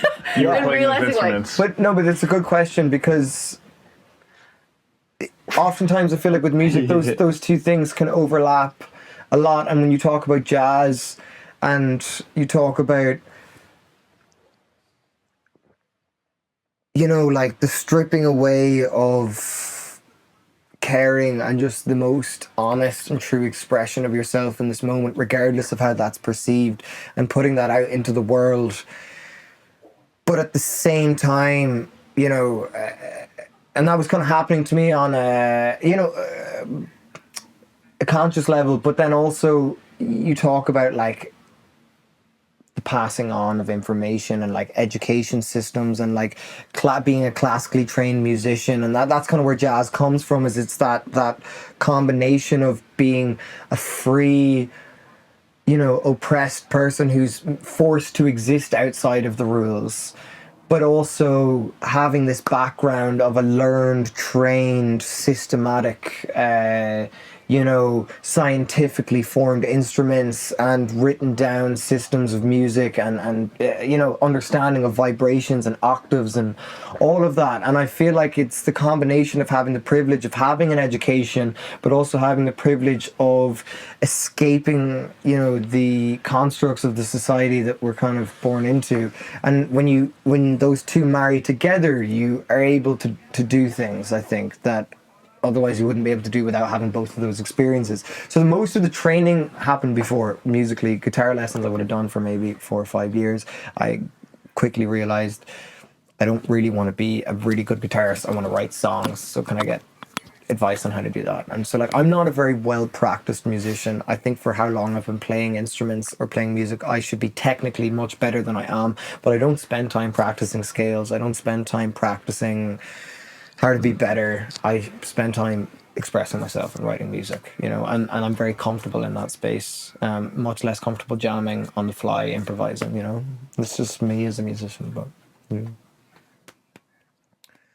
Yeah, so when I met you 2 years ago, it felt like you were practiced. Yeah. Yeah. Well, I was living because of music then. Where I was music. Music was me. Like, I couldn't, you know, Daniel, okay, well, that's another 19? thing. Daniel being the bassist of your band. Yeah, and Daniel, so I met Daniel, okay, well. so where does Daniel fit into this? I met Daniel when I was 12, right after my dad died. I started playing the guitar. I tried to get him to play the bass. He said he didn't want to. He wanted to learn the ukulele. So he went and he learned the ukulele. I told him he was a moron. And then after he did that, he said, I think I want to learn the bass. And I was like, fucking right. You know, I needed a bass player, like, you know. Where were you? You wanted a band when you were 12 years old. Yeah.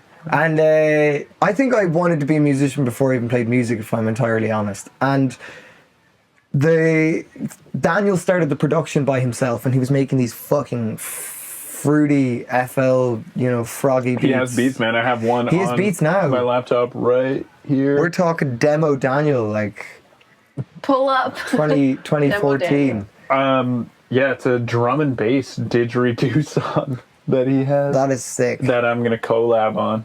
Sick. It's called Didgeridon't. He's amazingly musically talented, much more naturally talented than I would be. And yeah, he started the producing, and I've always just kind of had this fascination with saying something, and like having something to say and trying to word it in a way that's as meaningful as it can be.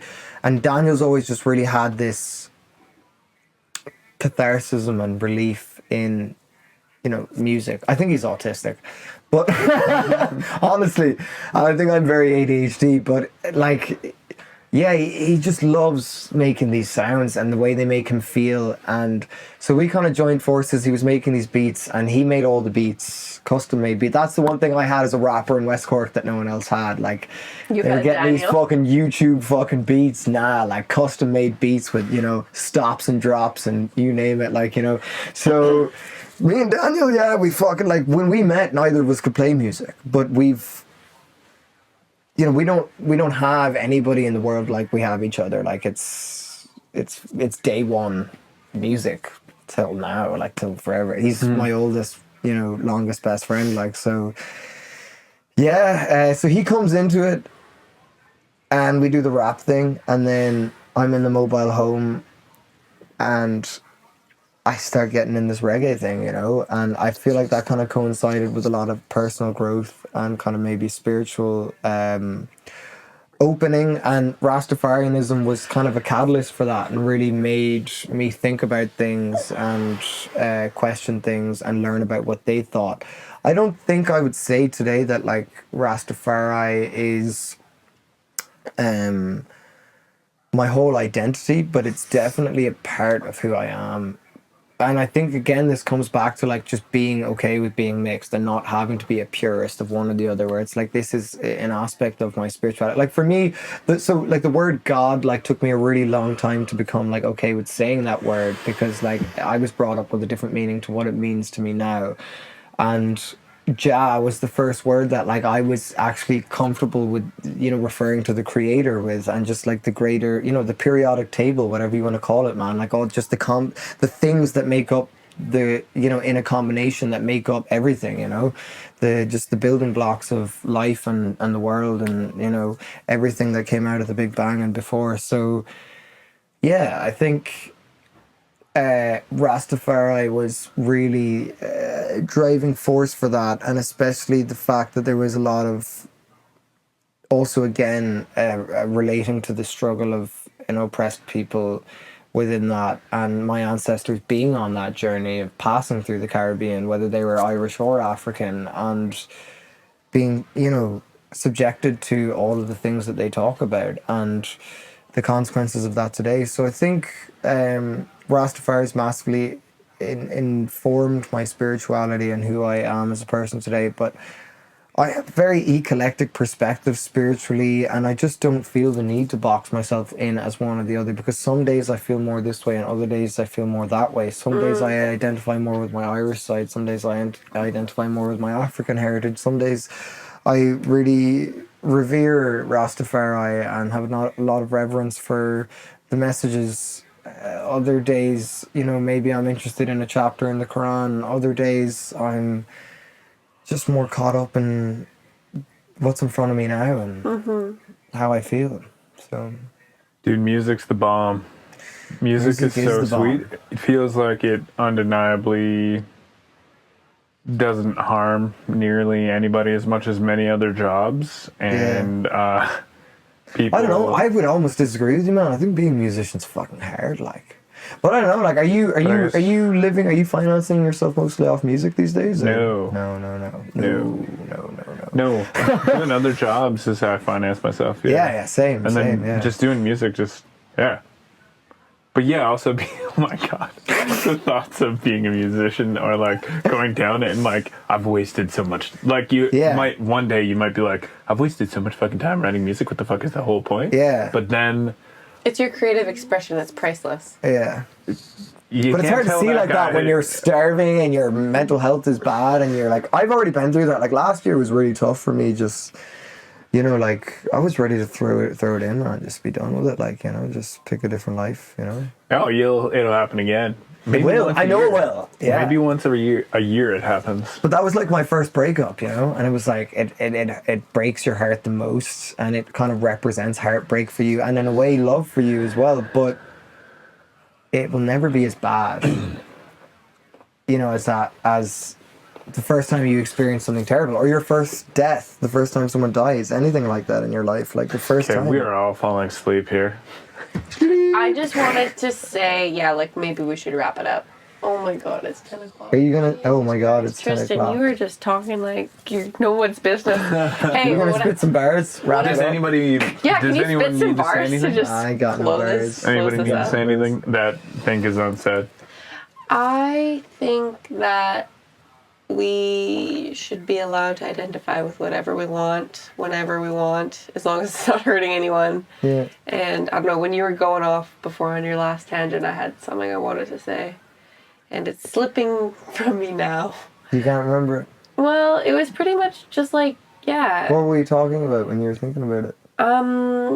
Just like one day you relate more with Rastafari, one day you relate more with being Irish. People, and I think it's more from I think it's the media who's telling us we need to be one thing, or that artists need to be one thing. And Definitely. if you're a calypso artist, you need to stay being a calypso artist.